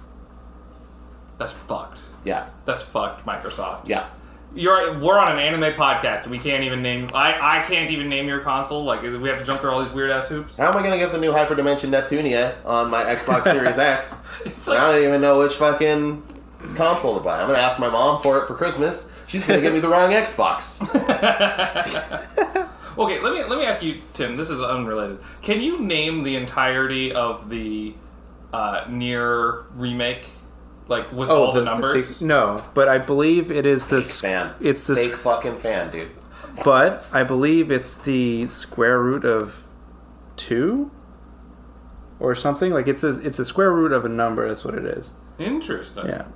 I didn't get that factoid last time, Bakari. Is it? Yeah. The square root of 2? It's a square root of a number, so that it's supposed to be like... Yeah. Wow. Let's find out if 1.22474487139 is in fact Jeez. the square root of 2. Yes, I still This remember. is the kind of person who can remember the name of an Xbox. Yeah. But at what cost? What cost? Too much. Oh, this is also the XCOM or the X-Arms guy. I was gonna say XCOM. That's wrong. Wrong. That's 1.414 some other numbers. Okay. Wrong. What about 2.5? Why would it be the square root of Just 2.5? give me Oh yeah, a Kingdom Hearts fan cannot be mad about 2.5. No, okay. Okay, so then wherever I heard it was wrong, but... Also, it's Kingdom Hearts 2.5, not Kingdom Hearts square root of 2.5. I feel It is not far off with the other subtitles that come out. 358 over 2 days, how hard is that? It is 1 year minus 1 week. Easy enough? 358. 365 minus 7. Okay. I think that the Nier title is supposed to have some type of convention to it. I believe that. Yeah. I don't know what it is, I just... Yeah. Unless it's like the build number that they were on, which is... Insane. Kind of insane, yeah. Is it maybe? I don't know. Well... We're talking about X-Arms? We talked about X-Arms. The other part of X-Arms I really want to talk about is that fucking helicopter chase scene at the end where they're riding on the helicopter that's also like a motorcycle, and then they flip the motorcycle upside down, switching the blades, and come up upside down on the other helicopter. Yeah.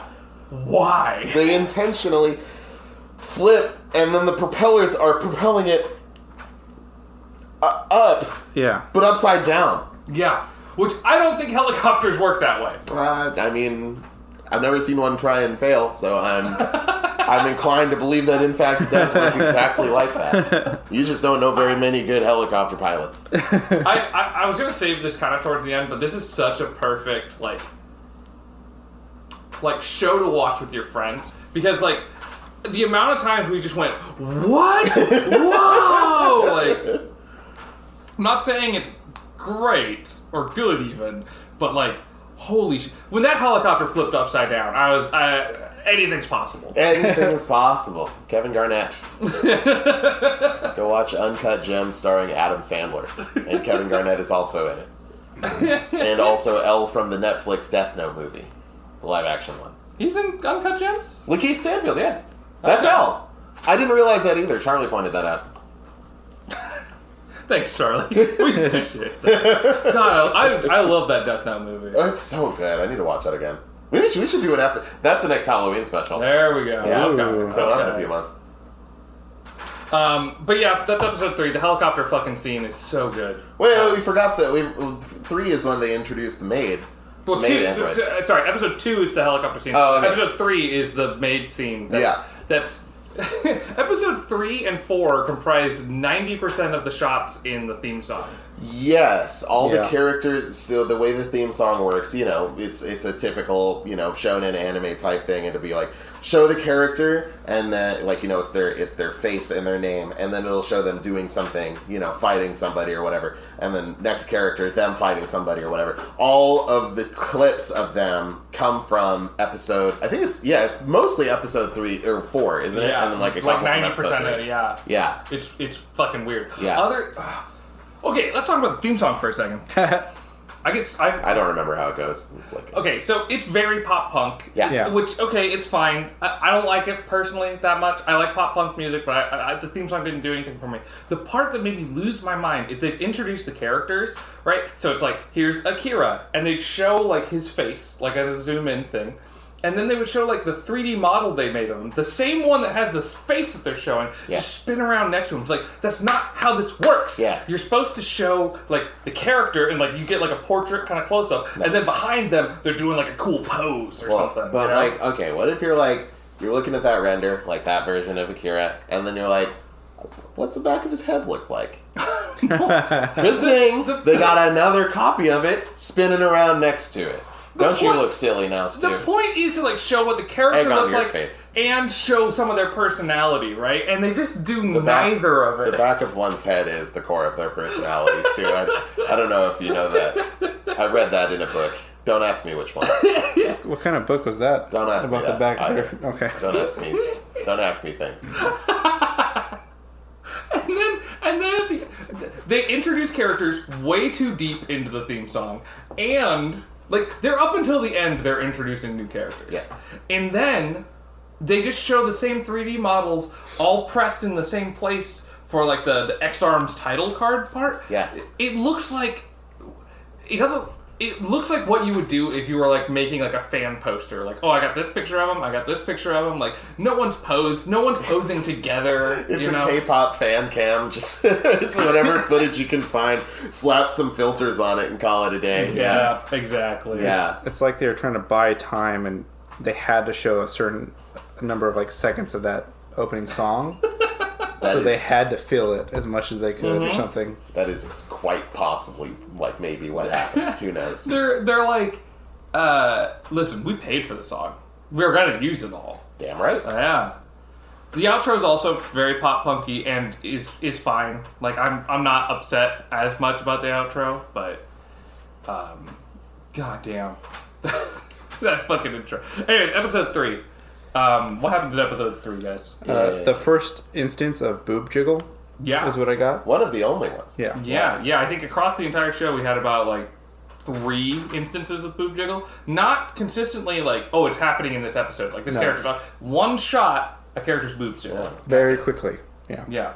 It makes me wonder if originally there was all boob jiggle and they just were like, we have to get rid of this. That was my thought too. Yeah, it was like maybe they just like they scrubbed through and it's like, okay, we gotta with the boob jiggles in there, we're getting a TV MA rating. We need to go back down to TV14. Like, let's get rid of the jiggle physics, and then they like missed a couple here and there. Yeah, because this seems like the kind of anime that one. I mean, I don't know shit about shit when it comes to CG animation, but I imagine it's easier to implement than its 2D counterpart, and also it's kind of horny. It's like, it's got a lot of horny shit going on. Like, every eye catch, like, for the commercial breaks is, like, one of the lady characters in some state of undress. You know? Yeah. So you'd expect, you know, titty bouncing. Yeah, and this episode has, there's a part where the character has to, the Elma character has to sneak into the place, and she's, like, mentally connected with Akira. Yeah. And so he's like, why are we wearing this outfit? And she's like, oh, this is made for stealth. Mm-hmm. And it is basically just, like, it's like a tight black, like she's basically got like black spray paint painted onto her, like just tight black, but it doesn't cover like her upper thighs or no, it's like a arms. one-piece swimsuit kind of deal. Yeah, exactly. Yeah. And it's like zips down so you can see some cleavage. It's like, of course.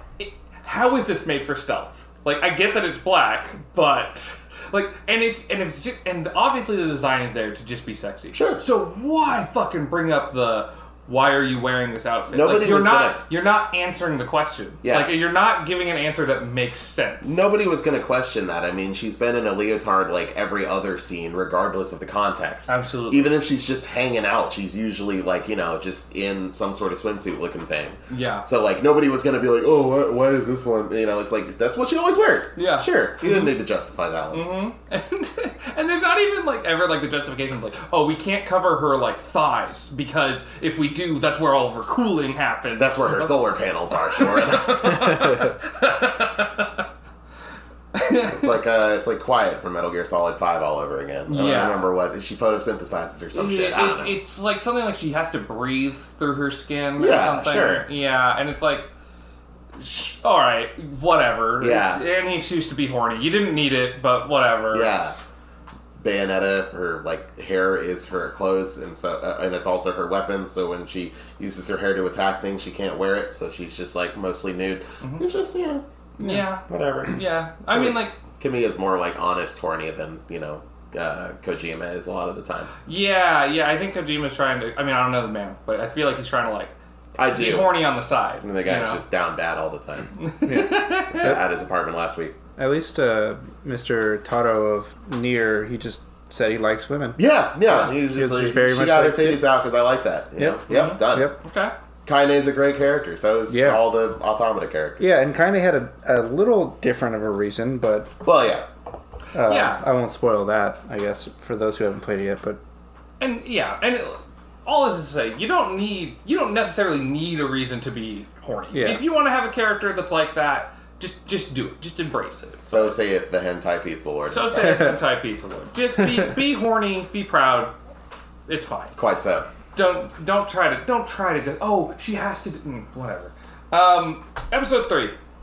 This is the one where they fight the teleporting maid. Yeah. Right. And this is a okay, my favorite part about this episode is that they're like trying, so like this guy named, like, I didn't write down his name. I did. Maraw. M-R-A-W. Maraw is like buying an X-Arm. Yeah. It's like a mecha X-Arm or something like that. And it's all being facilitated through his like robo-maid.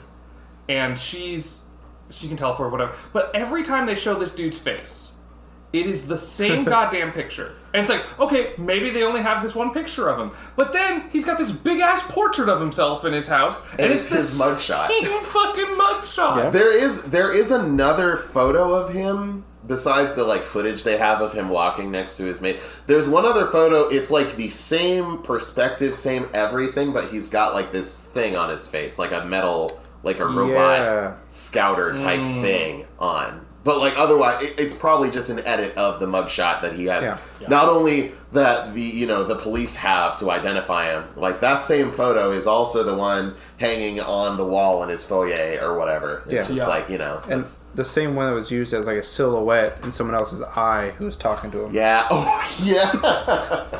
Hey man, I've been using the same Instagram profile picture for going on like 7 or 8 years now. I get it. Like, I don't want to take another picture of myself. I already took one. Yeah. And it gets more confusing, right? Because you have this Marat guy, and he was like a dictator, or it had something to do with the Morange people. Is that what it was? Is that? I didn't write it down clearly enough, but like Ranch. Basically a name that sounds very similar to him, and like apparently they faced some kind of genocide or something, and now I didn't really understand because it's so confusing because it's like, where did this come from? Who the fuck are these people? Yeah. Why do they have the same name as Marat?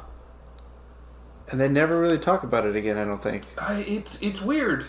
It's fucking weird because it's like, oh, they're like for Android samples, but it feels like the show is trying to do something like clever and smart, like Ghost in the Shell does. Where every episode is like, man, transhumanism's pretty crazy, but it's just like it's saying all the things that you need to say to sound smart without actually doing them. Or I'm just an idiot and I missed it because I was staring at all the weird fucking animation. Yeah, so you just don't get it. I just don't get it. And I think Your third eye hasn't opened yet. Yeah. I think episode 3 is when we first really start to see the fog or notice it. Yeah. That's when I wrote it in all caps on my paper. Yeah. No, this episode's just covered in it. But yeah, it ends with they have that maid fight that it's in all the trailers, it's in the theme song, like Elmira was her name, the maid? That sounds right. Yeah. Elmira, yeah. Yeah. Alma and Elmira, like all the android fighters have like old people names, like old like American or European like old people names.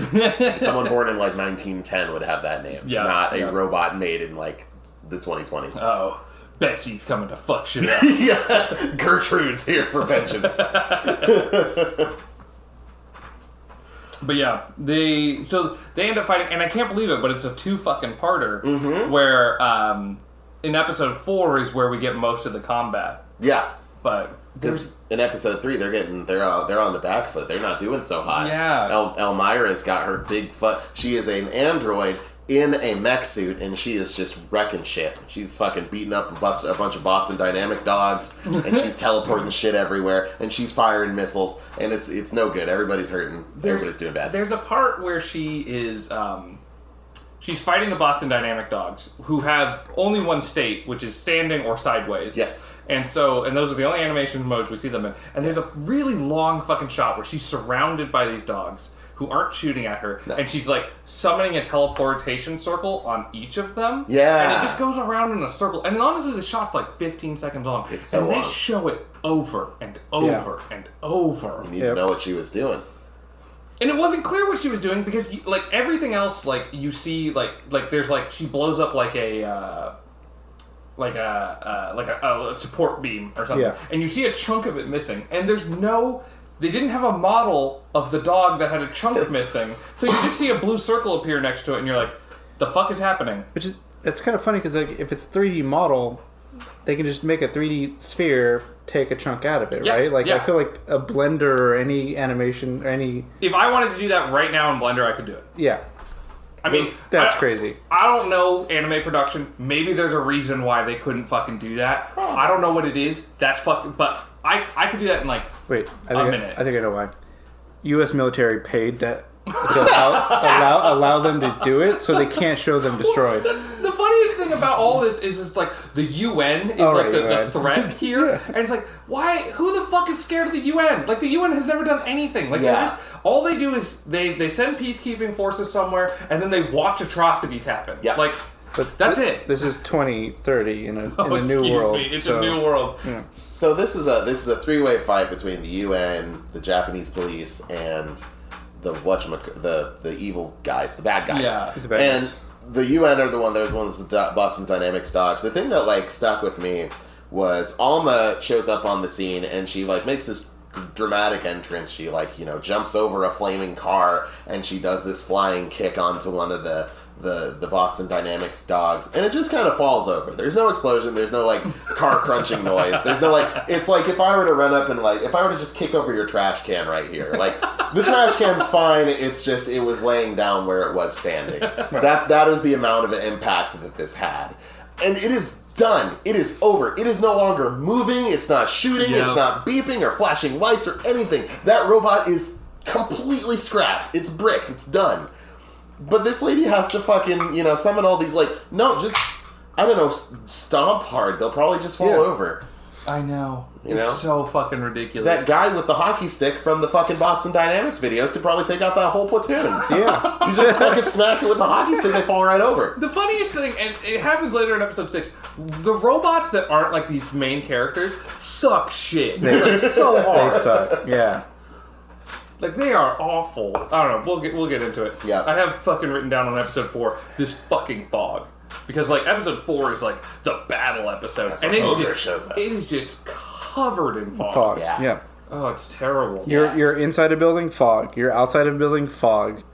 No matter where you are, fog. It's a foggy, spooky place. And it's so prevalent that, like, you don't ignore it. It doesn't become a part of the style. No. It is just fucking there. It is not subtle enough to warrant that. Like, you probably could have just, like, put, like, a static overlay over it, and it would have been, like, more subtle and, like, accomplished what you were going for more than this. You don't need it.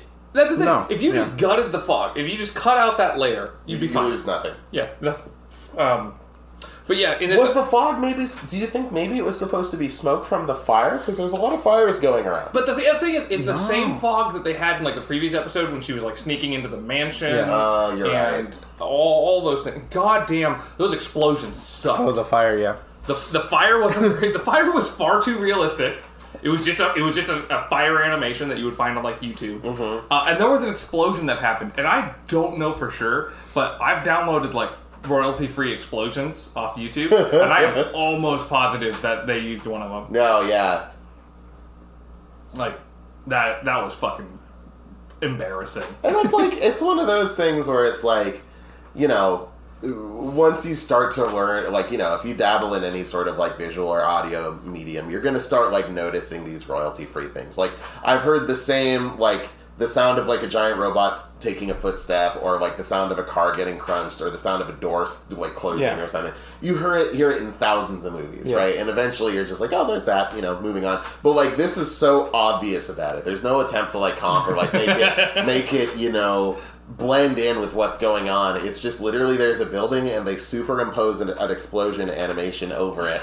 And, like, it's a fucking, like, it's a high school, like, video project, and you're like, oh, that means the building exploded. Neat. They do the same thing over the kiss, because we missed something in this show. But, like, in order for Akira to team up with Elma the android, she has to kiss what's-her-face? Minami. Minami. Yeah, they have to kiss, but, like, I just assume that the models aren't, like, rigged up to, like, do a convincing kiss, so they put the same, like, censorship blur, like lens flare over it that you'd see, like, over somebody's dong or something like that. Yeah. Yeah.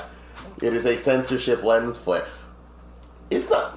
It couldn't possibly be because, like, Like, do you think it's a censorship thing? Do you think that's going to exist in the Blu-ray version?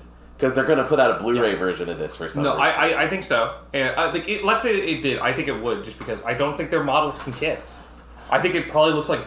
It looks like if you put two, like, Barbie dolls together and tried to make them kiss. Oh, you've played Heavy Rain, haven't you? Yeah. Like the sex scene there. Their faces are, like, kind of missing each other. It's like they've got magnets in their mouths and they can't quite, like, make the connection, Oh, man. I think. That's very possible. Did either of you catch why they had to do this? It sounded like it was an authorization thing. Like, you had two people turn the key at the same time to launch the missile. Like, she had to get saliva or some shit because it was like She says something about, like, a genetic code. Yeah. But, like, but why? Nobody has to kiss in order to give this guy control of, like, a battleship or, like, an entire, like, city block or anything. Like, because Akira can, like, when he's not, mind melding with Alma, he's able to control, like, most any machinery. He's controlled, all sorts of vehicles and buildings and things, and it's like, it's whatever. He's just like, yeah, that's the thing you can do. But like specifically to tap into Alma, a willing, consenting robot who's like, yeah, get in here, let's pilot this thing together. Like that, she has to kiss a completely unrelated person. Yeah. I think that's what it is. It's a safety thing that the human has to authorize. A human, like any human, like she could just kiss anybody. They might have like picked her because she's like on the squad or something, but I think it was some weird or dumb safety thing. And also, that's like a weird way to do that. She could just like have a cotton swab, you know? She could. Yeah. The show is also kind of horny, so That's a good point. Yeah. I mean, I'm sure they said a big part of it is like I feel like key plot points, like little things like that, I just missed because I was like, what the fuck are they doing? Like, It makes what me the feel fuck better. is They going never on? actually. I don't think they actually explain it in any amount of detail. Yeah, 'cause Yeah. I'm not a watching it like if I'm reading subtitles, like that's all my little pea brain can focus on. Sure. So when I'm watching a show that's animated this insanely, like I'm just watching the animation. I feel like I can do both, especially after watching like Bakemonogatari, which is like all reading with some good animation, but like this one I could not focus It's beautiful animation and people just talking constantly. constantly. And Because we're not natural Japanese speakers, you gotta read it. yeah, and I can do that, but I could not do that here. Yeah, I'm with you, and it's because the animation is like nothing else, and not in a good way. Like Yeah. I haven't seen something this high production be this jank in ages. It's very janky. Yeah, I couldn't believe it. Okay, so let's speed through this, otherwise we're gonna be here all night. Sure. Episode 4, he turns into an Eva. He goes berserk. Yeah. He controls the UN. Yes, he finds some new battle robot named Ogre, and he takes control of it, and now he's like super strong. But then the maid robot person is still too strong for him, so he ends up having to go like sicko mode. And his mouth opens up like he's an animal, and he starts fucking going crazy, and he's yelling and screaming. Well, his mouth opens up like Eva in episode 2. Just yeah. like Right. Yeah. Yeah. 100% like that. Yeah. And it's so obviously Yeah. fucking that. Maybe like a little like dab of fucking Attack on Titan in there. It's you also know? purple, isn't it? It's purple. Yeah. Yeah. Yeah.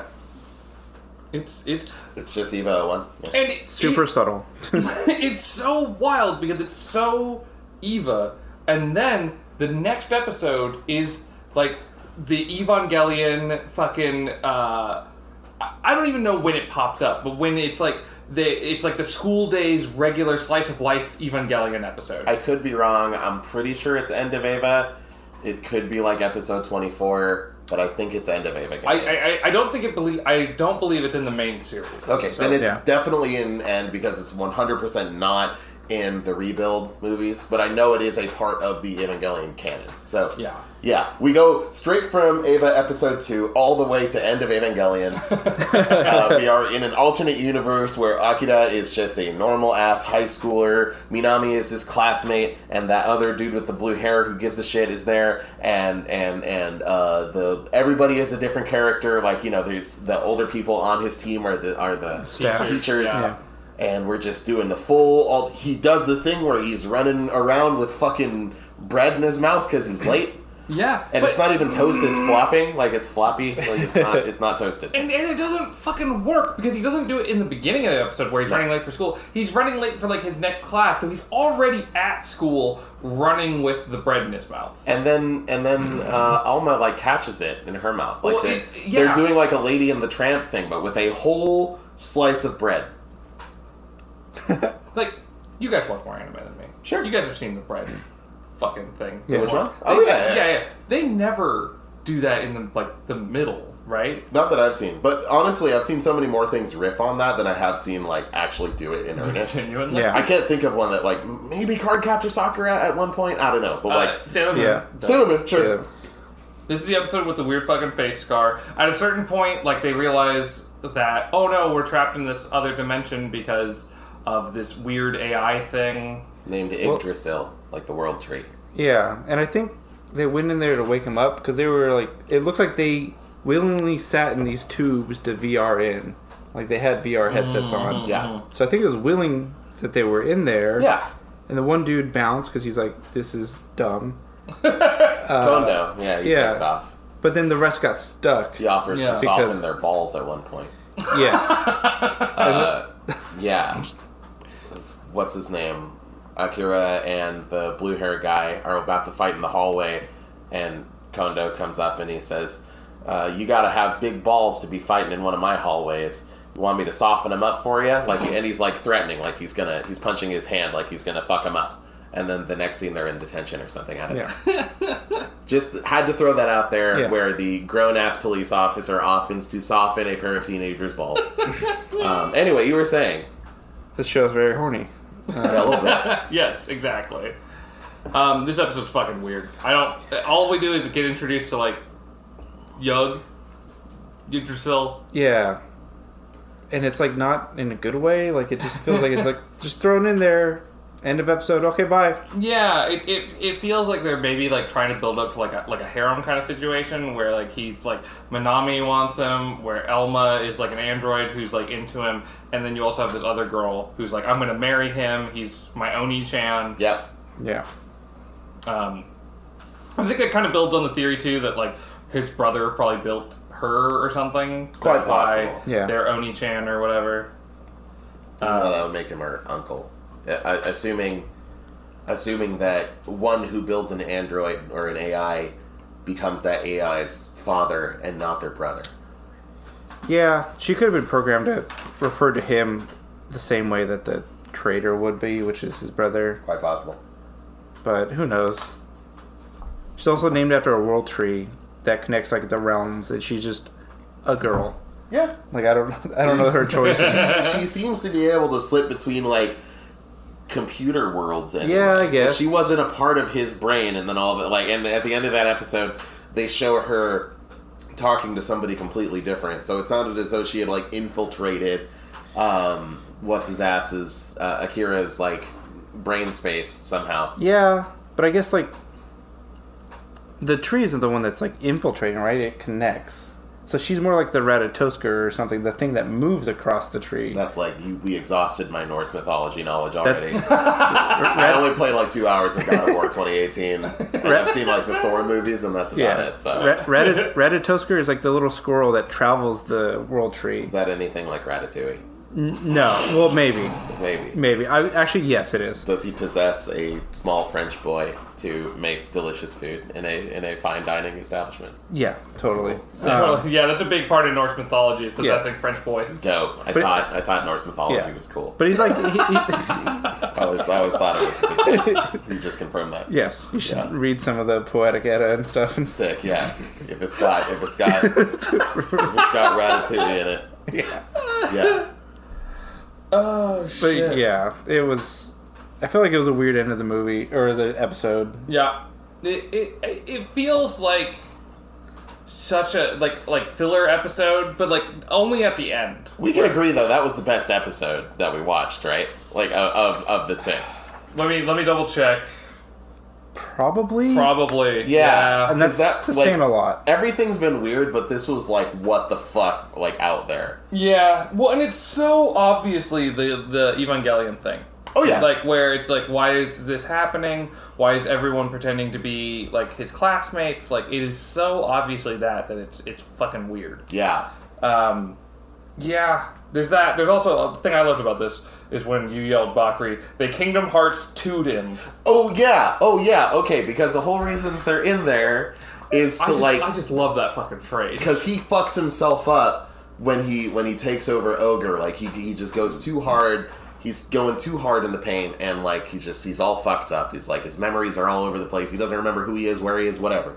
And, like, so they put him in this virtual reality kind of thing to, like, help sort him out, essentially. And they're all in there, like, as actors. And then there's, like, a scene where Kondo and some other guy are looking through, like, this glass at the brain capsule that is Akira at this point. And it's, like, it's almost exactly the same as Diz and Riku while he's still in, like, dealing with the whole Ansem possession thing, with Sora in the chamber from Chain of Memories after he's lost his memories and what's her fucking name? Namine puts her in the pod to restore his memories, and they put Roxas in there because they had to.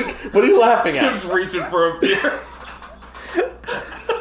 It's the same thing. It's like the same exact thing. You play the beginning of It's the same exact play thing. the beginning of Kingdom Hearts 2 again and tell me I'm wrong.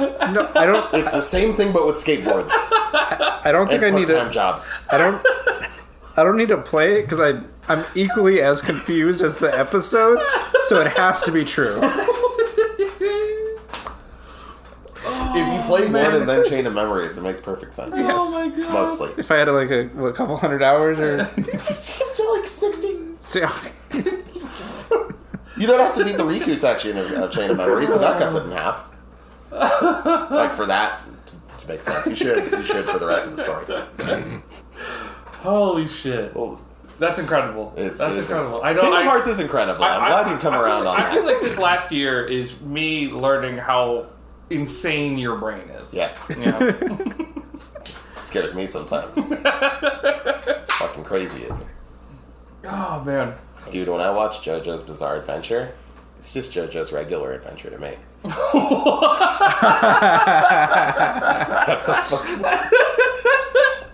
When I go to Little Caesars, I get regular bread. 'Cause it's not that crazy to me.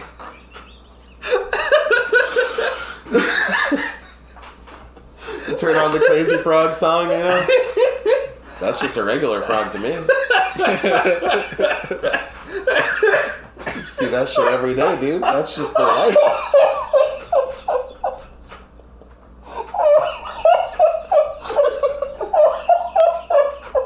Oh, my lungs hurt. Oh my god, we're never finishing this fucking show. Episode 6, was it good, was it bad? That Gnarls Barkley song. Yeah, was it? what happened? Oh, 6 It's was just the. called normal.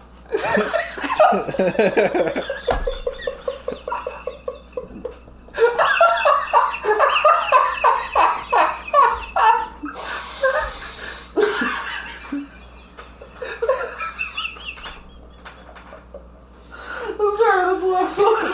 Are you sure? That's why I come up with another one anyway. I like to listen to Ozzy sometimes, but it's just like a normal train.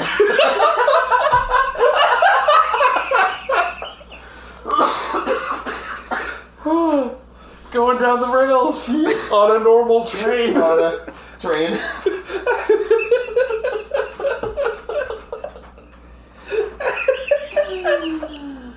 Holy shit. Throw up. Okay. Oh, man. Episode 6, guys. Yeah, episode Let's 6. just get through this. What the fuck happened in that? They were trying to stop an arms deal. That there was a dude selling the X-Arm 11 that was used to kill all those people at the beginning of the show. Yeah. I hit a level of confusion because they've shown Akira kill all these people several times. Yep. And on his arm, it has always said 12. Well, wait, we missed something. That's not Akira killing all those people. Yeah, that's Beta. That's Beta, right? It's a clone of him or something. And that word has been ruined by the internet. Yes. Absolutely. Some fucking SJW soy boy beta ass cock Just taking killed like those 10 people. million people in Japan. There's a part in episode 5 where the skull face dude that shows up just kills the fuck out of a boat, and it goes on for so long. You're like, who are you? It was probably why are we bad still in the first watching few this seconds. boat? Yeah. And it's not even like cool, like the boat's blowing up. You're watching people like It's just there's a boat, and then there's the animation of it like being destroyed. That's just like a bubble. It's a big bubble of like negative, like the colors invert. Yeah. It's a negative bubble of Like when the invert Yugi- Photoshop. Like when filter. Yugi sends someone to the shadow at a camcorder in like 2003, you could set that. It's just like that. But yeah, so they're selling the Photoshop negative filter. Yep. And so there's that, and then there's my favorite part of the episode is when Everybody's showing off their fucking like X arms that they have, and it's like, yeah, I've got one that like is like a power nipple that like shoots a laser beam. I can melt guns. I can do all this stuff. And this other guy's like, yeah, well, I've got this army of like big titty robo cat girls. Wait, was the big titty robot cat girls, were those all one X arm? I don't think so. Okay, because they suck shit. They were terrible. Yeah. They were dying to like just whatever. Like God, Anthony would know this. M1911A1 or whatever, like just a regular handgun. Yeah, it was like a very basic handgun. Yeah, just like typical police sidearm type thing. Like one shot, done. Like that robot is done. Mm-hmm. About as vulnerable as a human is. You could have looked at them a little bit angry, and they would have dropped. Yeah. Like these things were fucking pathetic. And honestly, that was really funny. Yeah. Oh, that was fantastic. Because they were such ridiculous models, too. Yeah. And they said it, so, like, in that scene, Alma is, like, people are trying to get out, like, Alma basically says, it's my job to be, end quote, a sacrificial lamb for humanity. Like, super melodramatic, like, oh, this is her last stand, she's gonna buy some time for everybody else to do what they need to do. And then she proceeds to murk the shit out of everybody. Yeah. Like, she just fucking destroys them almost okay, she loses a leg, but, like, otherwise, pretty much effortlessly, with the help of some Deadpool ripoff who just, like, is there and hasn't said a word yet. Yeah. Yeah. Yeah, that guy was fucking weird. Yeah. I don't know. He really did look like a superhero reject. He did, like, straight up, his mask and his face, like, different colors and, like, pattern or whatever, but, like, the shape of the eyes and like the no pupils and all that, it was just like Deadpool or Slade Wilson. He looked like a lot like the Black Panther minus like the cat ears and all that. Yeah. Very true. Yeah.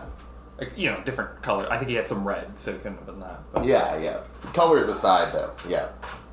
You're a generic superhero. What'd you think of episode 6, Tim? I didn't write anything down. Your notes end on episode 3. Yeah, I think I checked out in episode 3 when the last thing you have is boob jiggles. You spell jiggle with a G. Well, boob giggle. Yeah. I'm into that. Honestly, I didn't think anything of that till this moment. I was with you, Tim. Yeah, it's with a G. Yeah. Sure. I mean, who says it's got to be with a J? Yeah. You were giving me shit about Jif earlier. Hey, I was mentally checked out. Hey, that's fair. Yeah, no, these episodes really seem to be setting up, like, whatever the rest of the episodes are. They set up, like, 4 different, like, tough gangster underground people who are trying to buy these X-Arms. Yeah. And they all have their own X-Arms and shit like that, so I think they're supposed to be, like, the big threat in the coming episodes. Yeah. Cool, I guess. It's neat. None of that episode made any sense to me. Yeah. I've been doing my best. And, like, listen, I genuinely had a great time watching this. Maybe it's because I'm pretty drunk. Maybe it's because I'm hanging with the boys. Maybe it's just, it was fun in a bewildering way. I had a lot of fun watching it. I can't cape for this episode, though. It was just so nonsensical. Yeah. No, let's set on. Yeah. Okay, well, we've gone over the episodes. We've done our thing. We've got our rating system. And we're gonna keep it going. Keep watching, and total garbage. So we'll just make our way down. We've heard the dissenting opinions. Bakari, what do you give this episode or show? I'm so fucking curious about this. You remember the video game store that used to be attached to Hollywood Video, Game Crazy? Yeah. That was just a regular video game store.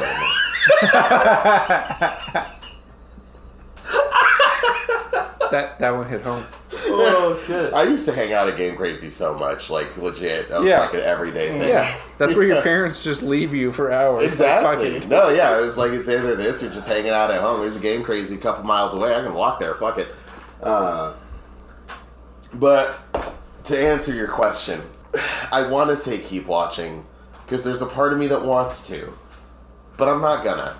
I haven't finished anything we've reviewed. I need to get that out there. Maybe I've said it before. I didn't finish the best thing we've ever reviewed, which is probably Keep Your Hands Off Eizouken. I got a little further. I watched a few more episodes of Dororo. I've watched more episodes. But if I'm not going to finish those, I'm sure as shit not going to finish this. Yeah, you can't. I can't. Just morally, it would be fucked up if you did. Yeah, exactly. It would be disgraceful to all the flat out better anime. Like, okay.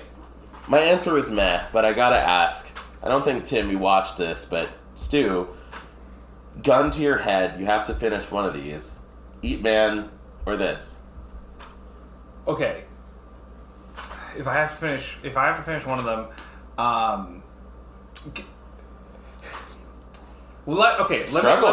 me. No. I know the answer. I just don't want to like. I can. When I say my review, it will answer this question. Okay.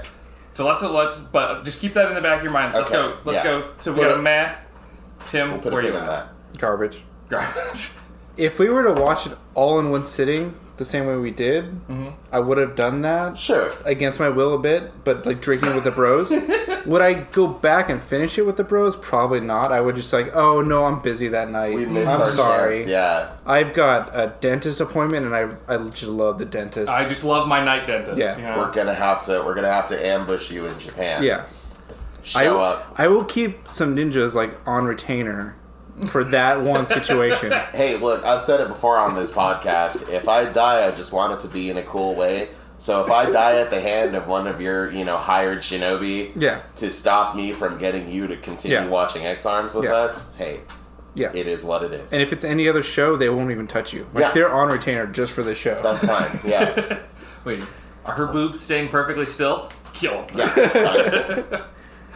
Alright, so I only have one way I can answer this question. Hold on. It's X-Arms in a high school DxD like DVD case. I'm gonna make them think there's jiggle physics. It's actually X-Arms. Okay. I just chugged a beer, mostly. Yeah.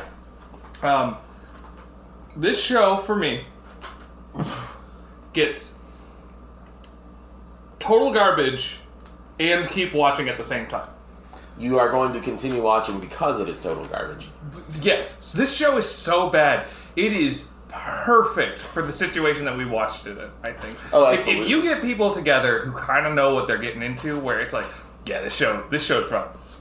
If we weren't recording tonight, and even just Bakari was like, let's keep watching, I would have fucking powered through the rest of the show. Hey, we're about to give it another couple of weeks. We're going to be living together pretty soon, so it's going to happen. I'll do it, man. If we get some fucking beers, maybe something a little harder, like I'll watch the rest of the show. That's when we need something harder. That's one way to be evicted from your apartment. Your landlord's going to find out that you're watching X-Arms. It's like we're like signing the lease, and it's like, now listen, you can stay here, but you can't watch X-Arms. We're just like, we're about to put our pens down. We're just like, we gotta find another place. Yeah, that's just how it is. Yeah. Will not stand for this injustice. I mean, realistically, for me, this show gets a total garbage. Like, if you're thinking about watching this on your own, don't. But if you have if you're like me and you like watching bad, like so bad it's good kind of stuff, like I think this falls very firmly into that. Totally. Where like you get some people together with some beers, you'll have a good time. You know what this made me think of a little bit? It made me think of one of those like early Y2K shows that they used to show on like, I don't know, Fox Family or like one of those like Cubics. That is exactly what I was thinking. Cubics, Robots for Everyone, or like Butt Ugly Martians, or one of those. What? But I like Cubics. I feel like. And you like X-Arms, you just don't know it yet. I think it was like Short Circuit or something. Like there's all these the show where everybody had like green skin and they lived inside a computer. Is that Reboot? Reboot. Don't talk trash about Reboot. Not that had better animation than this. Honestly, Reboot's terrible. I hate that show. Reboot has smoother animation. Yes. Holy shit! And it knows, and it has a style. It's consistent. Yep. And no, I think there's a very strong argument to be made that Reboot has better animation than X-Arms. Hey, maybe we got to do a Reboot episode. When we reboot the podcast. Yeah, when we reboot. Hey, this is so I think we like mentioned this as a joke or something. I don't know. Is this the end of season 1 of Battle School Dropouts? I think so. I mean, I don't know if we're going to slow down our production schedule or our release schedule as slow as it is. I don't think we're going to like delay it or anything. But either this episode or the next episode will have like a new design on it, maybe some new theme songs and stuff like that. Yeah. So if this episode had it, hope you like it. And if it didn't, look forward to that. Yeah, look forward to that. Yeah. We'll come up with a new theme song. Because that's, I mean, when you're like binge watching something, that's kind of the only like noticeable difference between seasons a lot of the time. Is just like, oh, the theme song changed. Fuck, I like the old one. Like, time to get mad. I kept watching Jujutsu Kaisen. I got like many episodes further in that, and when they dropped the fucking OP, oh, I was tight, dude. The Kai Kai Kitan is such a great song, and not that the second one's bad, but it's like so the first one was killer, it's and killer. Like the animations, like him sitting in that train. Yeah, it was so sick. If someone said that the first part of Jujutsu Kaisen's like theme song, like their opening, if they said that was their favorite anime opening of all time, I would get it. Sure, yeah, absolutely. Totally. It's at least like top 5. It's perfect. Yeah, it has Random Panda. Random Panda that you don't get for a long time in the show. You don't get to see him for a while. It builds up. It's so good. Anyways, okay, this episode's gone on long enough. Hang on. Just to answer answer the question real quick, I would rather watch this than Eat Man if I had to choose. Yeah. Okay. Eat Man was the fucking worst. Can't get you to watch the rest of Eat Man under the same premise. If I show up with some good beers, and we got nothing to do. Because it's just boring. It is really boring. Eat Man At times I wouldn't say it was boring. Eat Man Brotherhood, though. Yeah, I'm ready for that one, man. Yeah. Okay, I'm gonna fucking pop. I'll be right back. We'll wrap up in a second. Okay.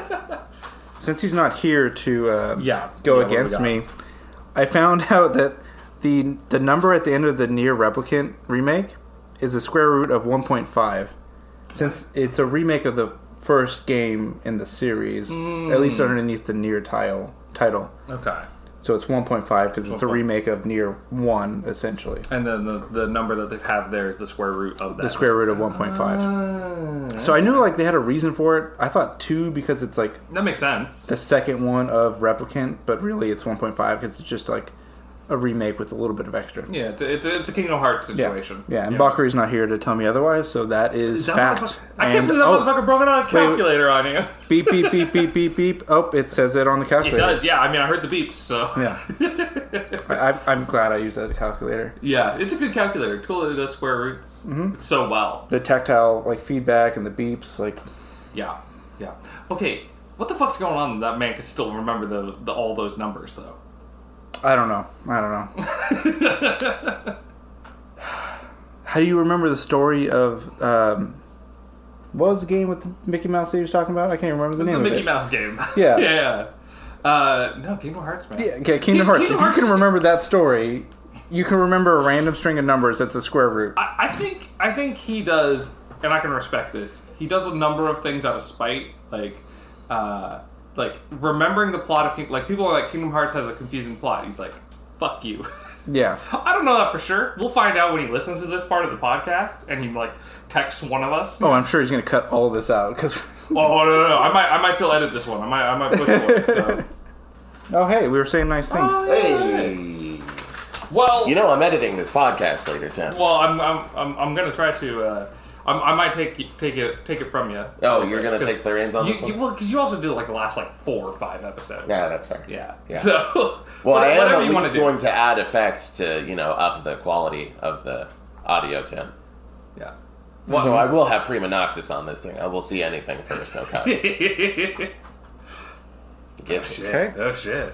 Need a second retainer of ninjas. Yeah, this is getting pricey. Okay, well let's wrap this up. You know that movie where Christian Bale is a serial killer? He's just a regular guy to me. You think about that? American Regular. Damn. So you didn't go use the restroom. You went in there and like I can multitask. That was actually off the dome. I didn't even think about that in there. I love the idea of a movie called American Regular Guy. I think I'm looking for the music video Average Homeboy.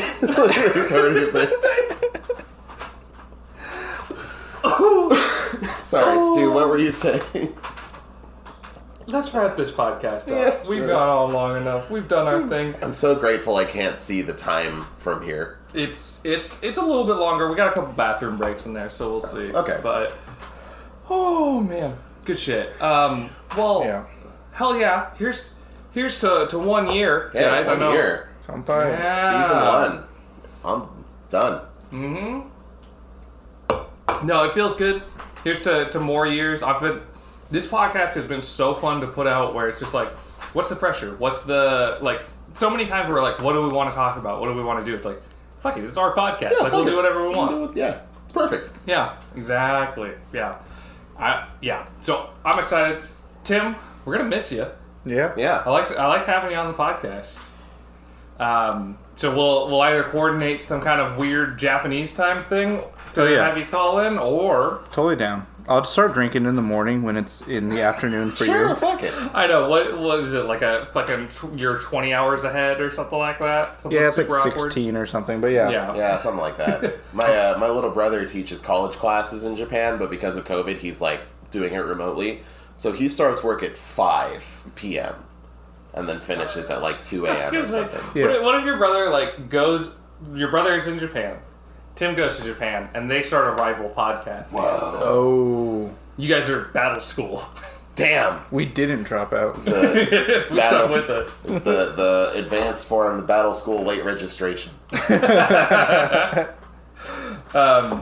yeah, we'll make something happen. The battle school dropouts Japanese episode's coming one day. Oh, yeah. Oh, yeah. Oh, yeah. Yeah. It's like I said, I've never had like a huge thing about going to Japan, but now knowing that you'll be there, it's like, okay, well, now I have to do it. Hey, my little brother's going to be there next semester, too. So, Sick. Yeah. All right, we're making it happen. Yeah. Yeah. Yeah. He'll be let's in do it. Tokyo somewhere. You guys can hang out. Oh shit! It's a No. weird idea. Not that this will happen, but like the season 2, as we're calling it, could have a Japanese episode. Yeah. As Yeah. Like an episode in Japan, like all of us. Yeah. That'd be Yeah. sick. It'd be sick. Yeah. Oh, I love it. That'd be cool. So we'll finish the rest of X Arms in Japan then, yeah? That's right.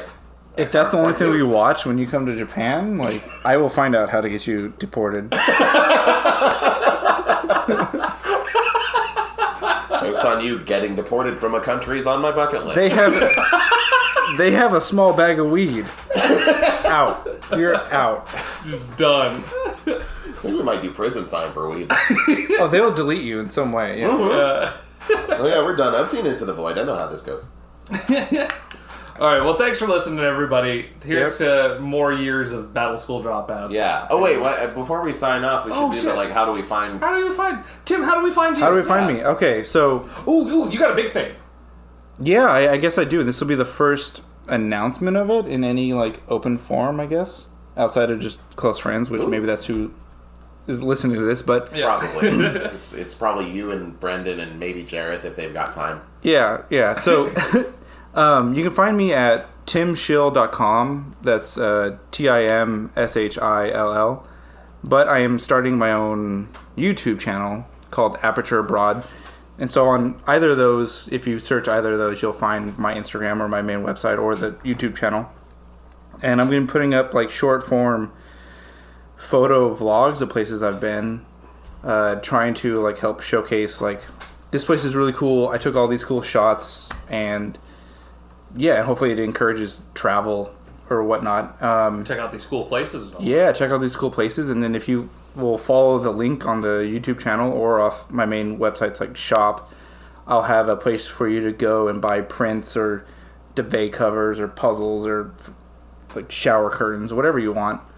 So I have all my photos up there, and I just really want to explore Japan, and I've been to a few other places as well, but just like show off a really cool place with photos, and that's like the main goal. Dude, you've shown me some of the videos, because you haven't, at the time of recording, you haven't put anything up. Right. Like live. But the stuff I've seen is it's really cool. You take really good photos. Like Tim, Tim's not just you're not just some random guy who happens to own a camera. Like you've spent a lot of time kind of mastering photography. So I like what I've seen. And it's really cool seeing Japan from your perspective. Yeah, thank you. Yeah, I'm excited to start following that, get them in video form. Yeah, and August 1st will be the first video. Oh, okay, you got the plan up. Yep, Yeah, I got it all shit. scheduled. It's ready to go as long as I don't fuck something up. Hell yeah. Well, hope you don't do that. Yeah.